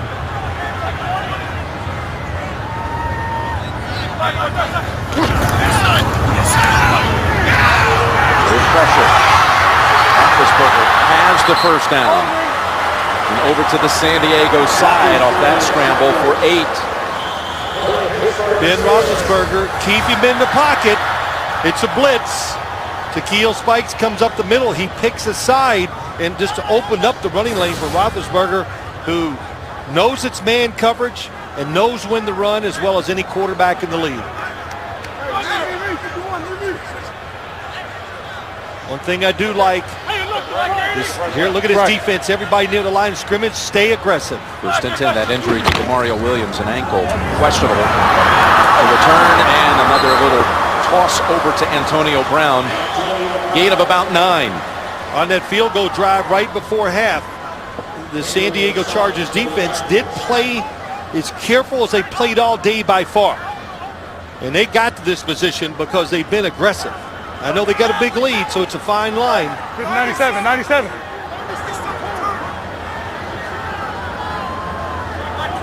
Second and a foot.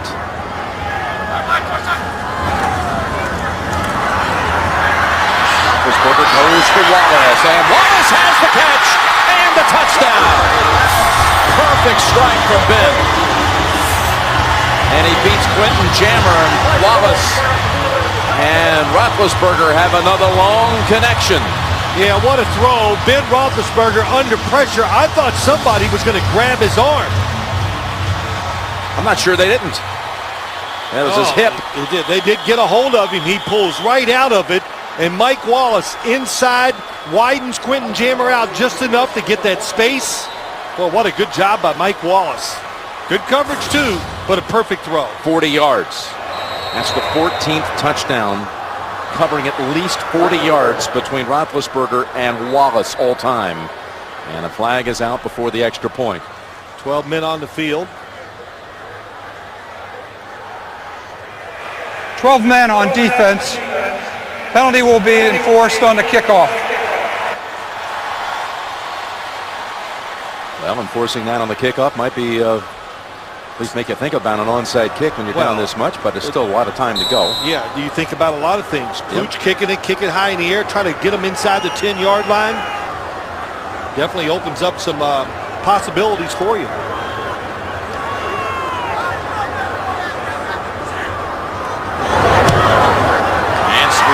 The extra point. So just after the Chargers put up 2 touchdowns in 12 seconds, Steelers answer with their first of the day in 2 minutes and 43 seconds. It's been a frustrating season for Mike Wallace, dealing with of course contract situation. Missed a lot of camp, a new offense. He's got his man back at quarterback, Roethlisberger, and they have specialized in their 4 years since Wallace came on board from Ole Miss of getting those long ball touchdowns. They've given the Steelers some hope here. Touchback. And they don't do anything tricky off the penalty marked against the point after. Joined the NFL in celebrating 50 years of the Pro Football Hall of Fame in this golden anniversary. Come to Canton. Joined more than 10 million fans that have made the pilgrimage to the birthplace of the NFL. For more, visit ProFootballHof.com. Steve Perry and his crew, George Barris and his team, Rock Richards and all of them going around the country spreading the good word about the Hall of Fame in a special anniversary year. Its 50th year. Go to Canton. Make plans in this next year.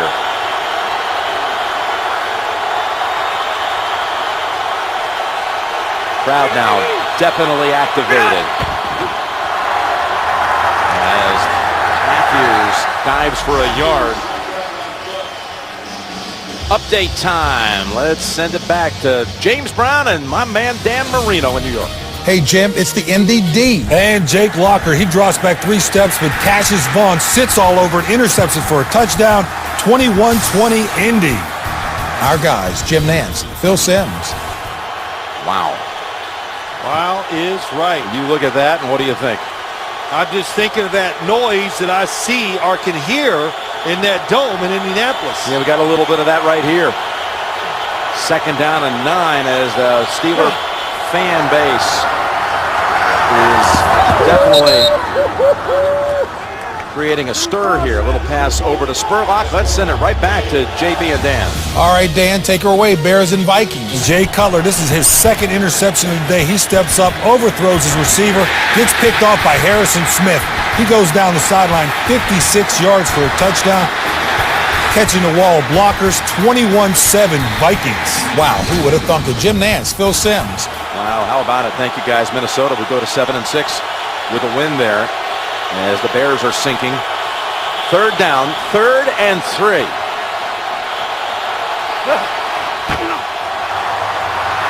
Rivers with pressure, slings it, incomplete. Would not have been a first anyway. Going for Alexander. And that was newly signed Josh Victorian who was defending him. Well, it's a good job. Ronnie Brown really misses. I think Ronnie Brown even hurt himself trying to block Larry Foote. He gets a hold of Phillip Rivers, not able to get the ball down the field. So the Pittsburgh D here, Phil, does exactly what it needed to do here. Yeah, Jim, the pressure's on. That defense needs they're going to need a 3 and out.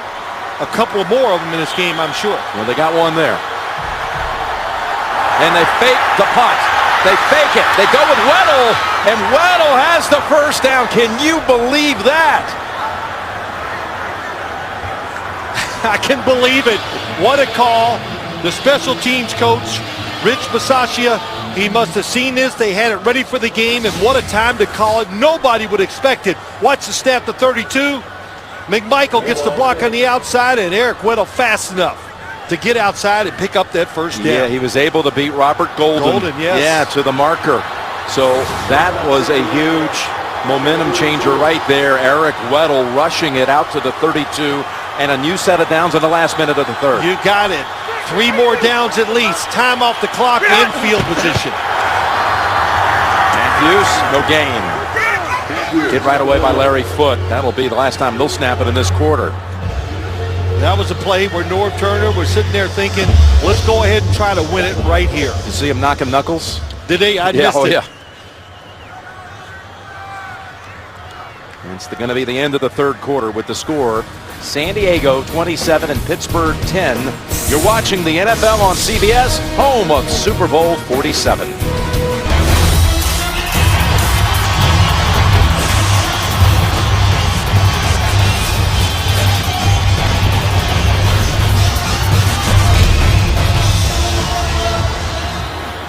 Jim Nance, Phil Simms back here in Pittsburgh, which has been site of a big surprise to this point through 3 quarters. Chargers have the football to start this final quarter, up 17. Maintaining this possession off a successful fake punt. It's a 2nd and 10. By the way, Ronnie Brown has been not here, but back in the game some. Since getting a little banged up earlier. It's completion over to Floyd, and that was some execution on the fake punt, Phil. It sure was. Here's Randy McMichael, gets the seal block, and then all Eric Weddle has to do is outrun Robert Golden for the first down. And look how close he gets around the edge. Good block by McMichael, and just enough speed to beat Golden to the sideline. That's a pretty risky play. Usually when you see a fake punt like that, it's going to get you to the edge, the short edge, or up the middle, something much quicker. 3rd and 6.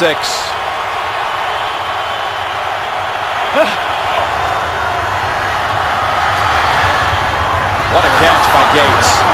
Gates able to take a deflected ball at the line of scrimmage and reel it in for a gain of 11, and again, a new set of downs. Well, great pair of hands. There's no doubt about it. When you talk about Antonio Gates, look at the cross coverage inside. That wasn't tipped. It just flew out of Phillip Rivers' hand. A little funny, but I think Kiesel got a hand on it. Oh, he did. Yeah, you see him jumping. You're right, Jim. And it was one of those little fake routes where he was faking like he was going across the field, stopped and changed direction. And a good adjustment on the catch. Out to the 47 now.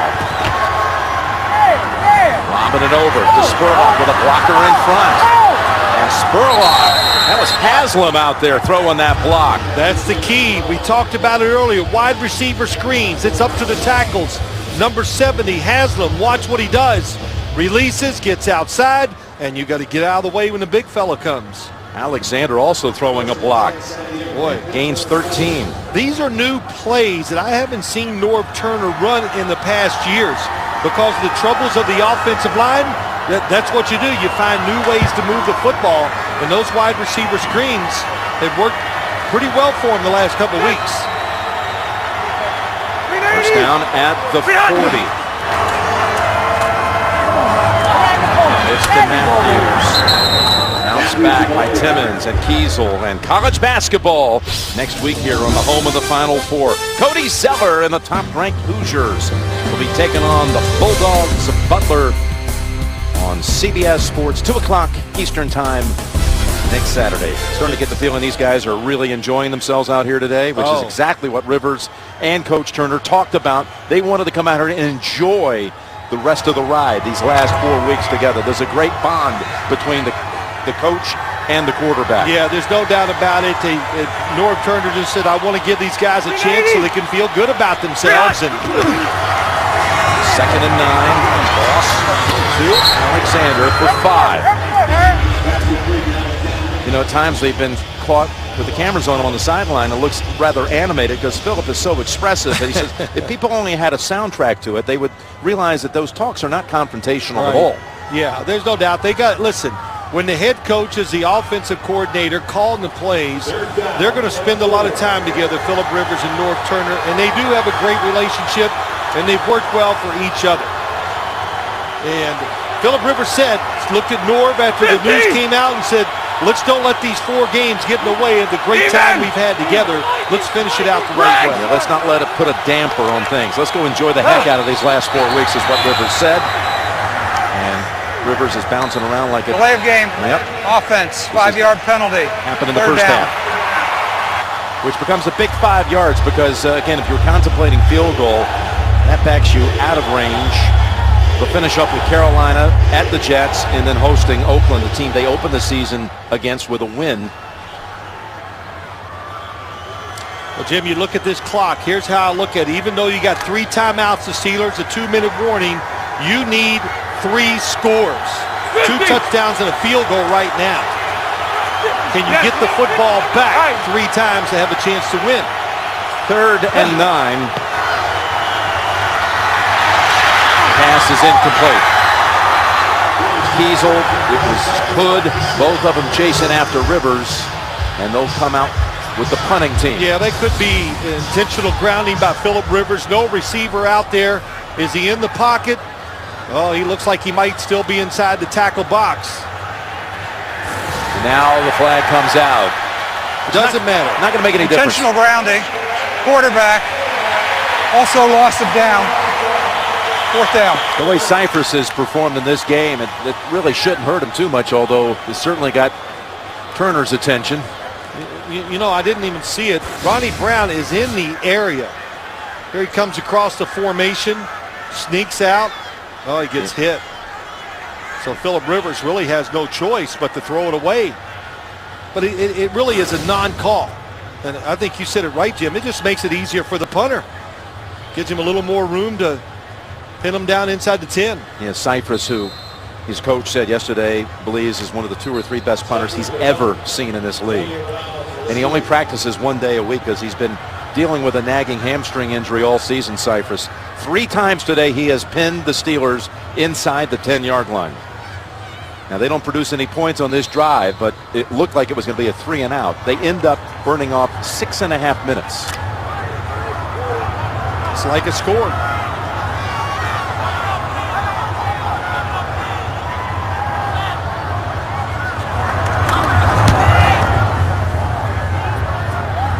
Brown steps up to the 13 and trying to do something with it. He does.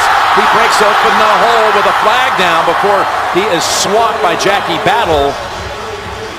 Flag down at the line of scrimmage. A 40-yard punt, 20-yard run back.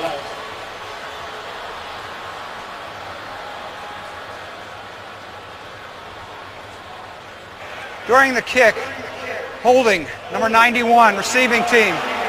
Penalty will be enforced from the end of the kick. First down. Well, they tried to plead their case about Ronnie Brown being the receiver. That penalty, by the way, will cost him 25. By the way, on this last punt, the hold against Pittsburgh cost them in all 27 yards. Wiping out a good return by Antonio Brown. From the 6. It's raining. He lost his footing or dove down after 6 yards.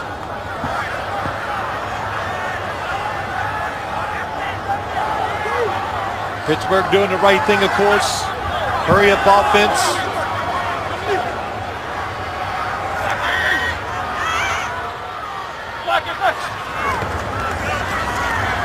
Roethlisberger able again to shake off the hit, and he's intercepted. It's Brock Bird who somehow makes the catch.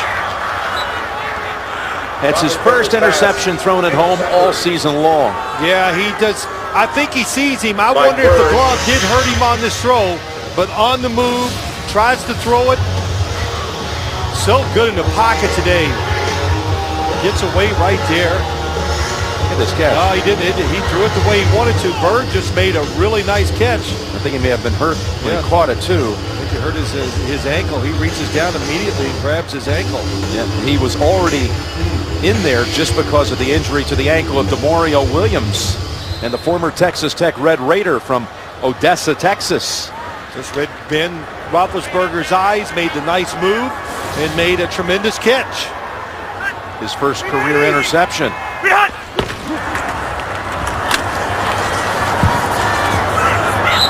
And Matthews with a gain of 2. So no one saw this coming, this performance by San Diego. People will look at this. We have an injury, by the way, on the field right now. And we'll get back to the action here. We got a Charger injured on that play with 10 minutes to go here at Heinz Field. Ron McClain hobbled to the sideline for the Chargers. They're coming off an interception and have the football at the 15 of Pittsburgh. Cross dog! Flex! Yeah, Phillip Rivers got to use all the play clock up. Throws it. Ball is caught. What a catch for the touchdown. Denario Alexander.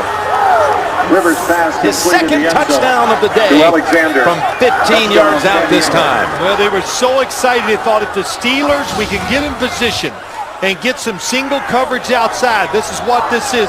Phillip Rivers, what did he say? I'm going to throw it up, hope for pass interference, jump ball it, whatever I can do. Because they usually see double coverage on the outside receivers. And that is tough. Victorian just not. Hey, no way you can defend that. Perfect throw and a big guy catching it. And Norv Turner again saying about Alexander, he's come out of nowhere. He beat out 5 guys in a workout. Another touchdown off a Pittsburgh giveaway. That one right there. Bird with the pick. Alexander with the touchdown. A 3-touchdown game for Phillip Rivers. Twice to Alexander, once to Floyd. And the Chargers have a commanding lead in this one with 9:46 to play. It's Alexander right there. Now with 5 touchdown catches in a little more than a month since he won the tryout.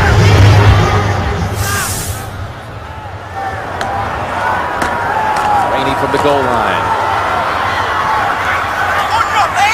And he is tackled by English. Wednesday in prime time. JB and Chris and Phil showcase America's favorite game, their own unique style inside the NFL. You'll be talking about this one. That's Wednesday on Showtime. Don't miss it. I think everybody predicted this game right. They said it would probably be a blowout. Yeah, they did say that. Yep. Yeah. It is. It's a shocking outcome. There's no doubt about it. I think what's going to really come out of this game, a lot of things, but one, the Steelers' offense. Pittsburgh again somehow spins away from contact, and that's incomplete. Off the hands of Brown. Roethlisberger's pass intended for Brown. Of course, the Steelers in a fight to get into the playoffs. Probably through the wild card route because Baltimore has the lead even off the loss last week. Ravens are winning today against the Redskins, but battling with the Colts and the Bengals. 3 teams for 2 spots, you figure. Cincinnati's up 19-10 in the fourth quarter. It'll be a big game next week for the Steelers at Dallas, and then in 2 weeks they'll be hosting Cincinnati, which could in fact be a playoff game for the last spot. 2nd down and 10. And dump off pass to Dwyer near the first. At Dallas, and then divisional opponents here at home, Cincinnati and Cleveland. We'll be there next week for the game against the Cowboys. Game that's going to mean something on each side. Part of a magnificent doubleheader day on CBS with Denver and Baltimore for most of the nation in the early window. 3rd and 1. Wallace. And ridden out of bounds. Gain of 5. So here it is. This is one of the best doubleheaders in a long time. Denver, Baltimore. Huge game when it comes to seeding. 2 teams playoff bound. And then late, most of the nation, 90% of you get Pittsburgh at the Cowboys, all starting at noon Eastern time with the NFL Today presented by Southwest Airlines. By the way, Brock Bird, who was appeared injured on the interception grab, is back out there at linebacker as Roethlisberger again escapes, fires it incomplete. Lynch on the coverage, and there is a flag, but not right there in the secondary. It's back in the offensive backfield. Holding. Offense, number 83. 10-yard penalty. 1st down. You know, we talked about when this game's over, what are you going to talk about? The Steelers offense. To the top of your screen, Heath Miller holding on English. But Jim, let's don't discredit the San Diego defense. Every time I watch them, I go, wow, they're pretty good. Yep. And the more you keep watching them, you start, your opinion keeps elevating. And it came through today. You had warned us all week long leading up to this one that this defense can play. We had not seen them in person until today. Quite a performance. 1st and 20. There's the pass, great grab by Brown, and they rule it out of bounds. Did not get both feet down. No, of course, no more force out in the NFL. You've got to get both feet down. Antonio Brown got the control there. Yep, and it's 2nd out. foot is not in. Boy, nice call.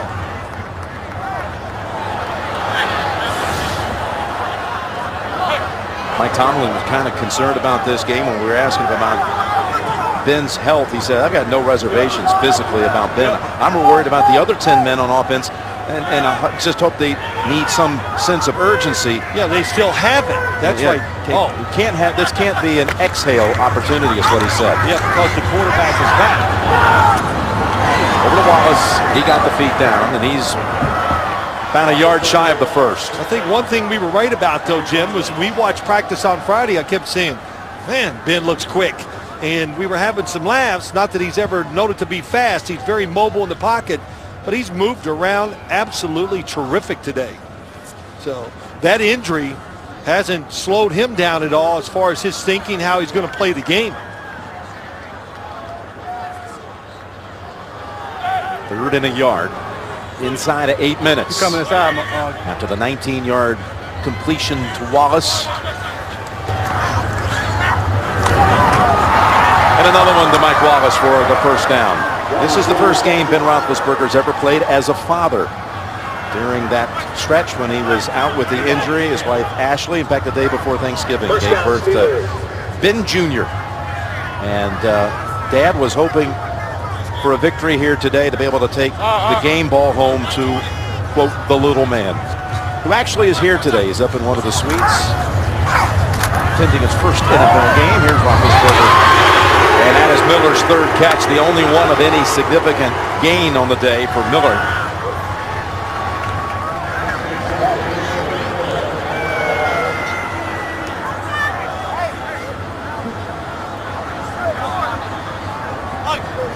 Gain of 20 for Miller, who's their leading receiver on the season. First tight end at Pittsburgh since Eric Green in '93 to be leading the team in catches. On first down, he's got Cotchery. Phillip Rivers' favorite target back at NC State was Jericho Cotchery. And Cotchery has a gain of 17. Yeah, tough catch. The Chargers want a challenge here. There it comes. Turner not wasting any time. Eric Weddle made the hit. San Diego is challenging the ruling on the field that it was a completed pass. So was it? Did Cotchery hold on? That was Weddle.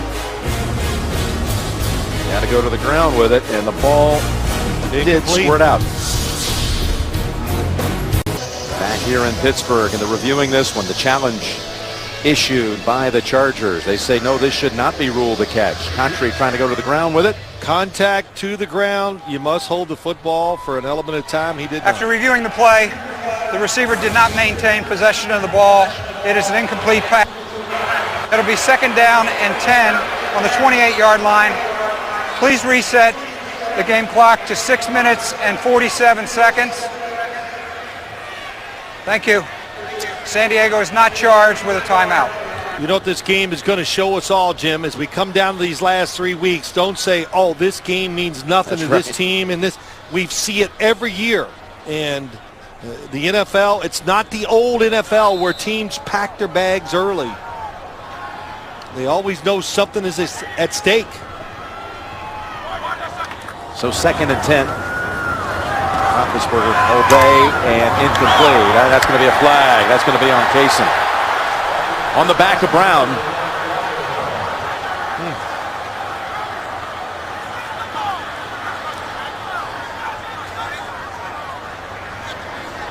Interference, defense number 20. Ball will be spotted at the spot of the foul. First down.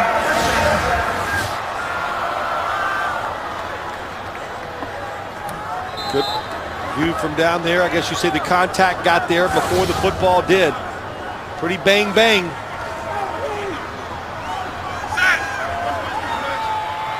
Seven-yard penalty and a new set of downs at the 21. Running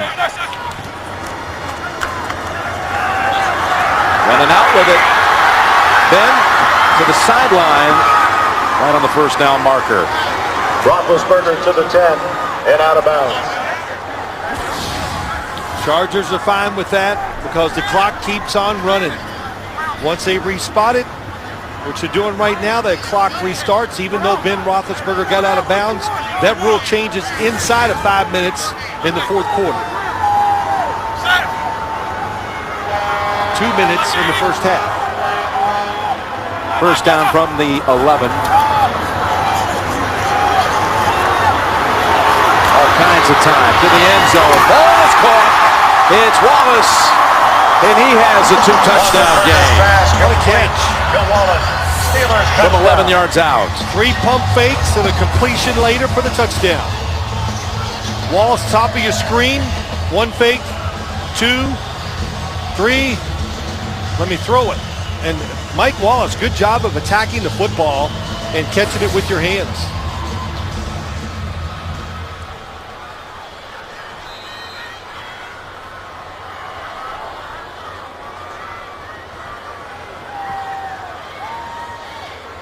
Well, they go for the 1 here.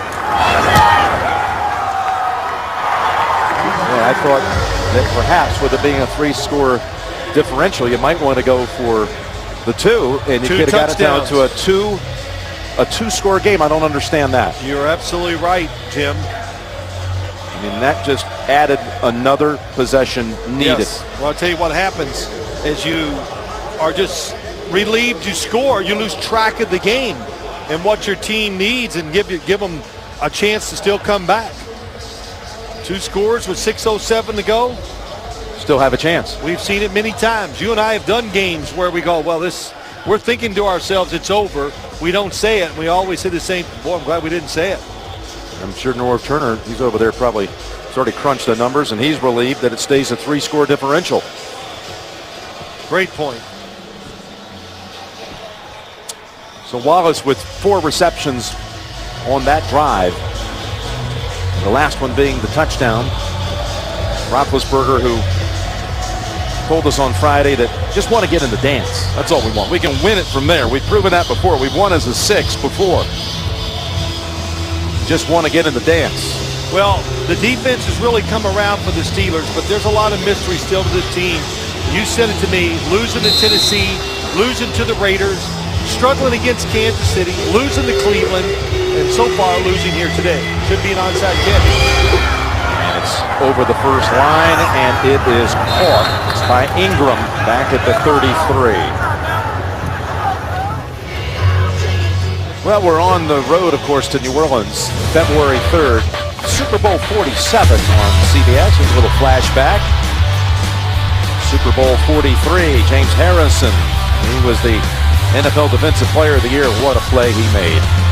Last play of the first half, right? No time left when he crossed the goal line, the 100-yard return.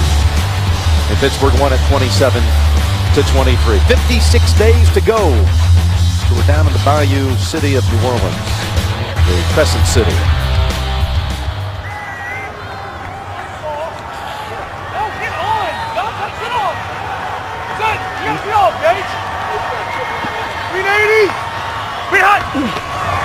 Polamalu trying to jump there on the snap and force a strip. Matthews holds on to it for a gain of 2. It's been a struggle this year for the Steelers against the AFC West.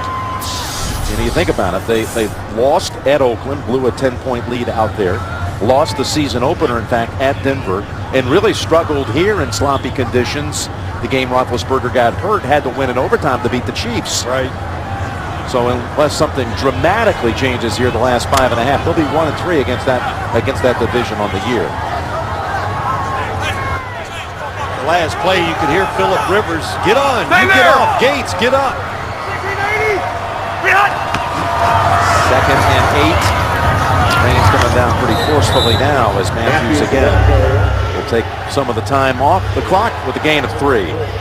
Coming up, the Subway post-game show, JB, Dan, Shannon, Boomer, Coach Cowher, with all the latest scores and highlights, the latest playoff picture, all that coming up on the Subway post-game show. I know this, I'll guarantee you Norv Turner's sitting over there going, we need 1 first down here. Because if you don't get it, it can get nervous. Steelers kind of got the rhythm. Roethlisberger just standing back and throwing the football. You don't want to give him 2 more chances. Still, that extra point is huge. It was.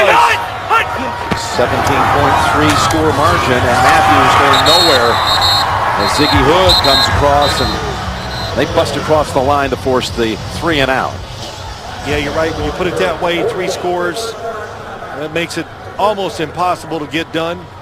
Timeout called by the Steelers at 4:34.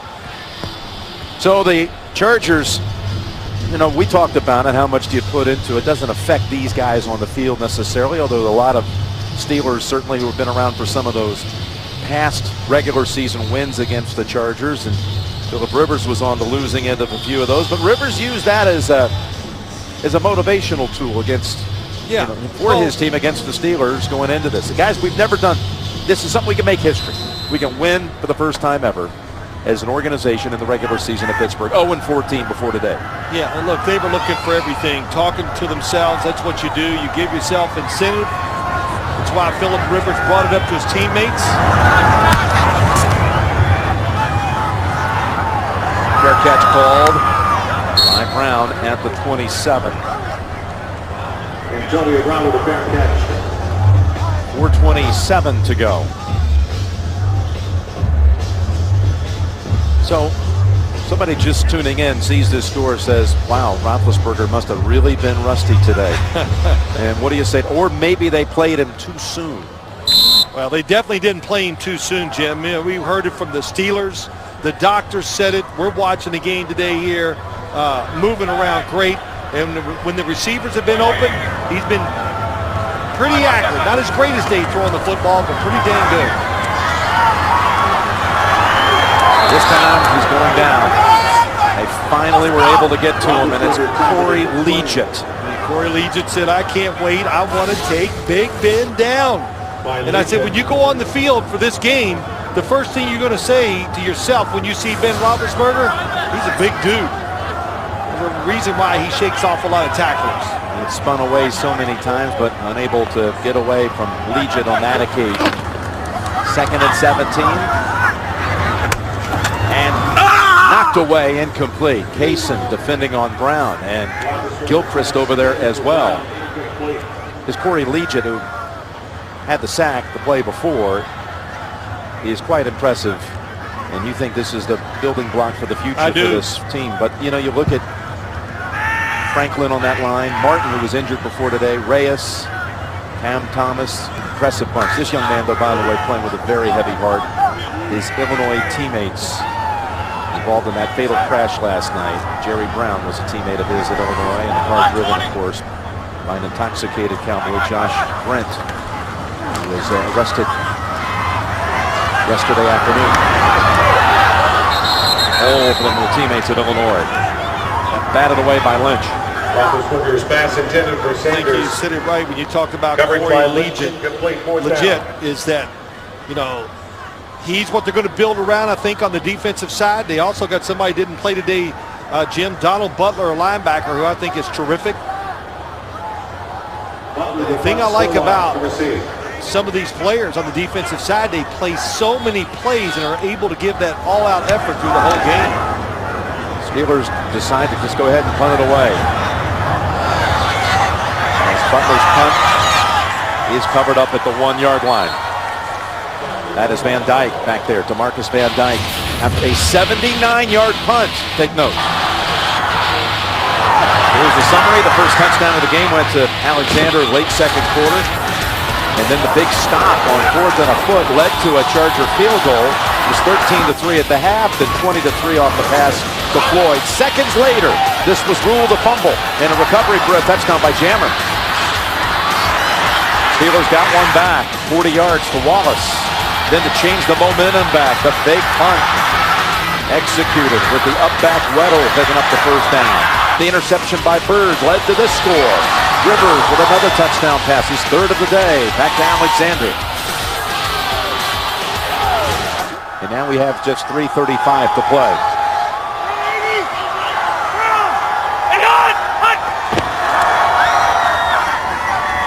And that's a 1-yard gain for McLean. We've got an update. Let's go back to New York. RG3 is hurt. Kirk Cousins is in for him. Yes, and Kirk Cousins right here at the end of the game, he finds Pierre Garçon for a touchdown, and they also convert the 2-point conversion, and they go into overtime. All right, let's take it back to Pittsburgh. Jim Nantz and Phil Simms. All right, thank you, guys. We're hearing knee injury for Robert Griffin III, and again, questionable return, but his backup able to send that game to overtime. How about that? Kirk Cousins comes in, 4th-round pick, a rookie also. Got a lot of playing time in the preseason. McLean again. I don't want to lose sight of the fact that just saw the longest punt for the Steelers in 63 years. The 79-yard punt by Drew Butler, the rookie from Georgia. And it's the longest since an 82-yard punt back in 1949 by Joe Jerry. You know, Jim, I think the one thing that this league, you talk about all the players and how it's changing the rules and the throwers and catchers. How about the punters and kickers? It's hard to find a guy that can't just knock a 50-yard field goal through like it's nothing. And these punters are such good athletes now that they can just boom the ball. Well, we've seen it today. I mean, you got a guy like Sweesom who's 25 of 26 on the season. And you got Novak on the road. He hits one from outside of 50, just the 5th one in Heinz Field history in the NFL. 2 for 2 of the day. And for once, the Chargers don't let the fourth quarter get away from them after seeing 4 blown fourth quarter leads on the year and the last 2 weeks being outscored 10-0 in the last 5 minutes of regulation. Last time out called by the Steelers. And they'll be getting the football off the punt here in a moment. We've got the Subway postgame show immediately after this one with Dan, Shannon, Boomer, Coach Cowher, all led through the highlights and all the stories by the one and only James Brown. On the Subway post-game show, we've got St. Louis is in with the final, a victory over Buffalo. Cleveland wins again for the 3rd straight week, 30-7. Indianapolis came from behind to win. That's a big one as far as the Steelers go. A 27-23 win for the Colts. Jets over Jacksonville. All kinds of things happening.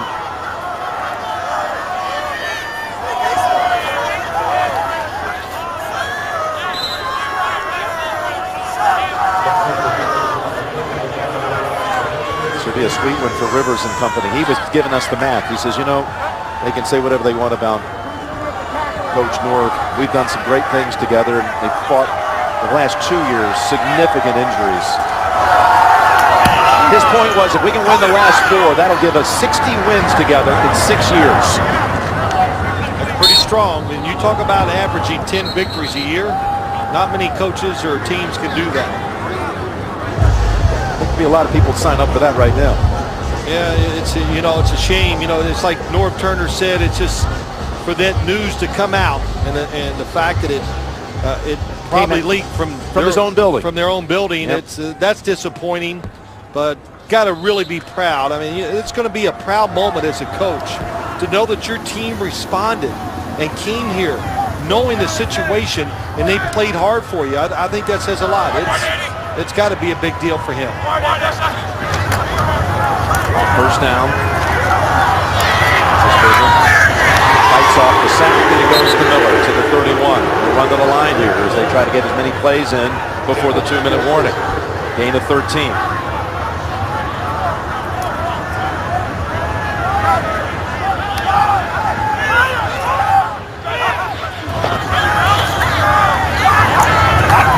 That's Brown at the 17. And that'll take us to the 2-minute warning.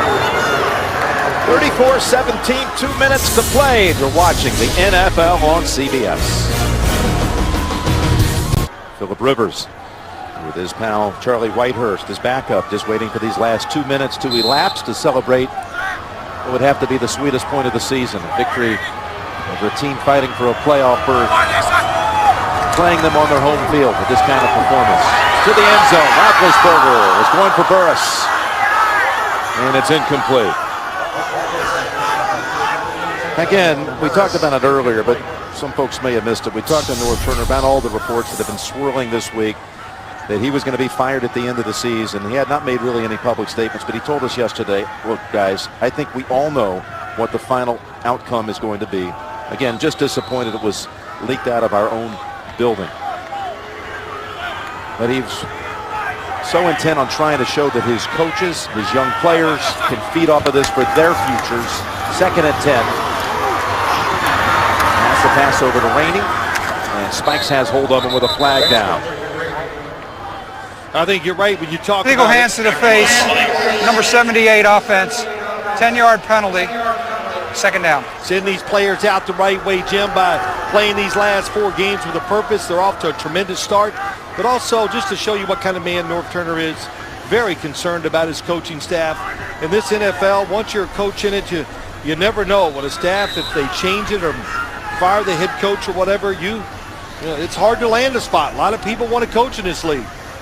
Well, he said, listen, what means more to me is that people know that these coaches and players are not shutting it down. Nobody needs to feel sorry for me, and I have a lot of regard for Dean Spanos. That's what he said. 2nd and 20. That's Miller fighting off it. Tackle and reaching for it. They run him down at the 1. With the reception to the 1.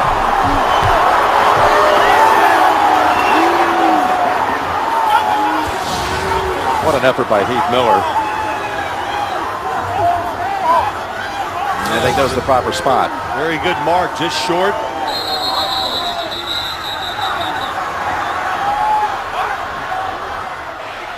Previous play is under review. Just to be sure, Scott Green's going to take a look at it. Inside of 2 minutes, all reviews upstairs. That was Weddle on the hit. The knee was down as the arm was stretching out, down at about this point right there. Good shot. Definitely see Jim just short. Time, when does he hit down? The football has not crossed the goal line. If they score here, you know what, Jim Nance? Yes, you're going to get back to that extra point. Oh my gosh. Yes. It's just, it was, I think you were right. I think they just got lulled into the moment. You know what? And if they were 2 scores down, when they punted the last time, I forgot what it was, 4th and what, they might have went for it, yep, knowing those 2 scores too. Right. So it would have changed a lot of the plays and play selection afterwards, but not going for 2 was a big miss. Timmons, who had a very busy day out there today, in on many, many tackles.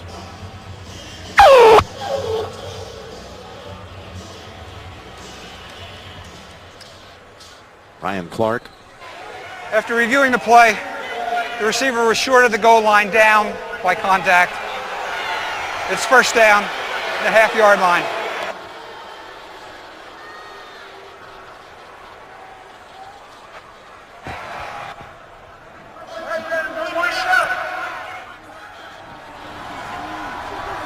Okay, 1:18 to play.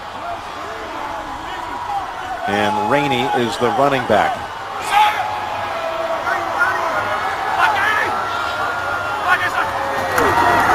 Fake to Rainey, looking for Miller, and it's incomplete.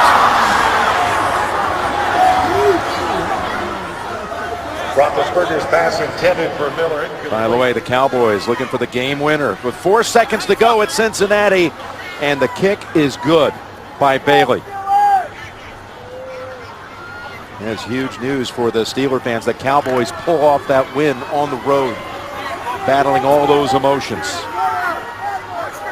And beating a good football team down, one of the hot ones in the NFL, the Cincinnati Bengals.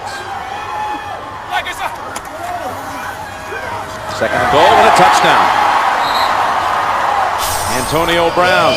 And you can say, why did they throw the football twice from where they were on the field? Because you don't want to run the football and not get a first down, or score, I mean, because you don't want the clock to keep moving. You don't want to use the timeout. So you throw it. If it's incomplete, little, not a pick play, but let's get in the way of each other, and it just enough room for Ben Roethlisberger to fire it in there for the touchdown to Brown. And now there's no reason to go for 2. Extra point is good. And it's a 10-point game with less than a minute remaining. Roethlisberger with 2 touchdown passes in this final quarter, 128 yards passing in this quarter alone. You know, you won't believe it. I mean, that is going to serve him well going into next week's game, getting these extra throws and this experience. And whatever rust was on him by sitting out 3 games, he has gotten rid of, that's for sure.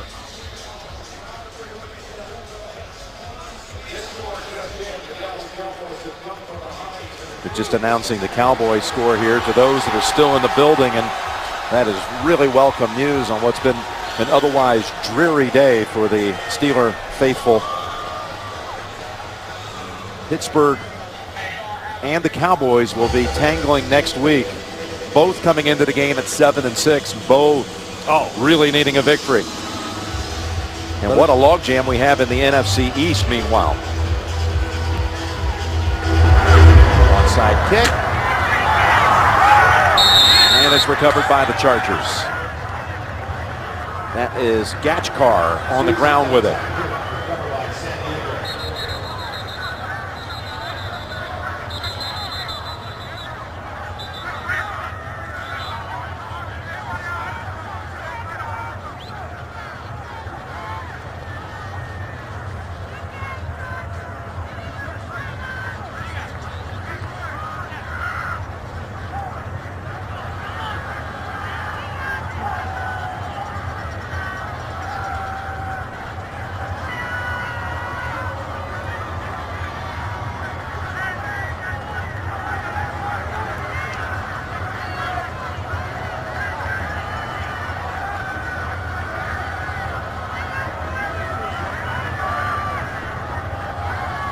think you said it best earlier about this league.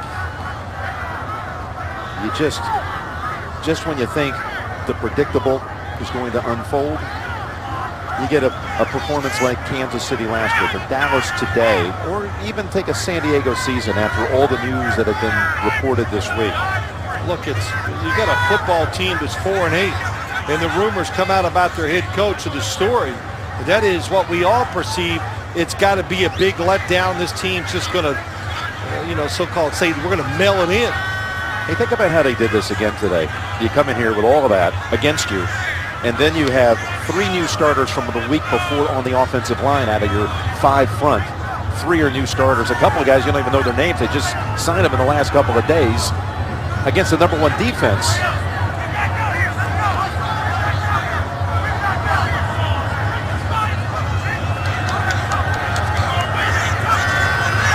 Now they have a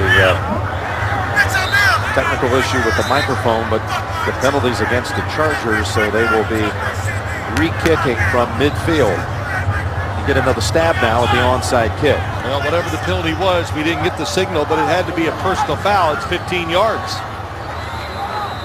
It was a Suisse amount. It was 1 out of 9 career onside kicks.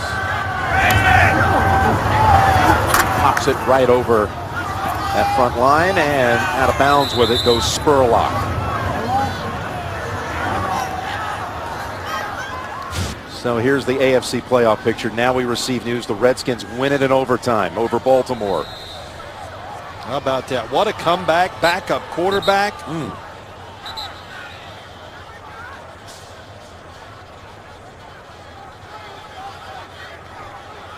You see Pittsburgh and Cincinnati matching 7-6 records. Indianapolis 2 games ahead of them in the wild card playoff. Then you got at 6 and 7, you got the New York Jets. You've got the Jets, and Miami Dolphins are looking at it saying, hey, we're 5 and 7, we got a chance. Yeah, they're playing, just starting now out at San Francisco. Baltimore's dropped now into the 4th position awfully quick in the AFC playoffs. And one more knee and it'll be official. Chargers will have a first ever win in the regular season at Pittsburgh after 14 losses. I tell you, things are just wild over in the NFC. Washington at 7-6. Cowboys are 7-6. Another knee and put this one away in the books. Well, we're going to have an exciting game next week, that's for sure, because of what happened today. Steelers down in Dallas. Final score is San Diego 34 and Pittsburgh 24. Mike Tomlin gracious in defeat, congratulating Norv Turner, who did a fabulous job of preparing and coaching his team to this victory. Coming up next, the Subway postgame show. For Bill Sims, Lance Barrow, Mike Arnold, and all the crew, this is Jim Nantz saying so long from Pittsburgh. You've been watching the NFL on CBS, and we'll join James Brown in New York after this.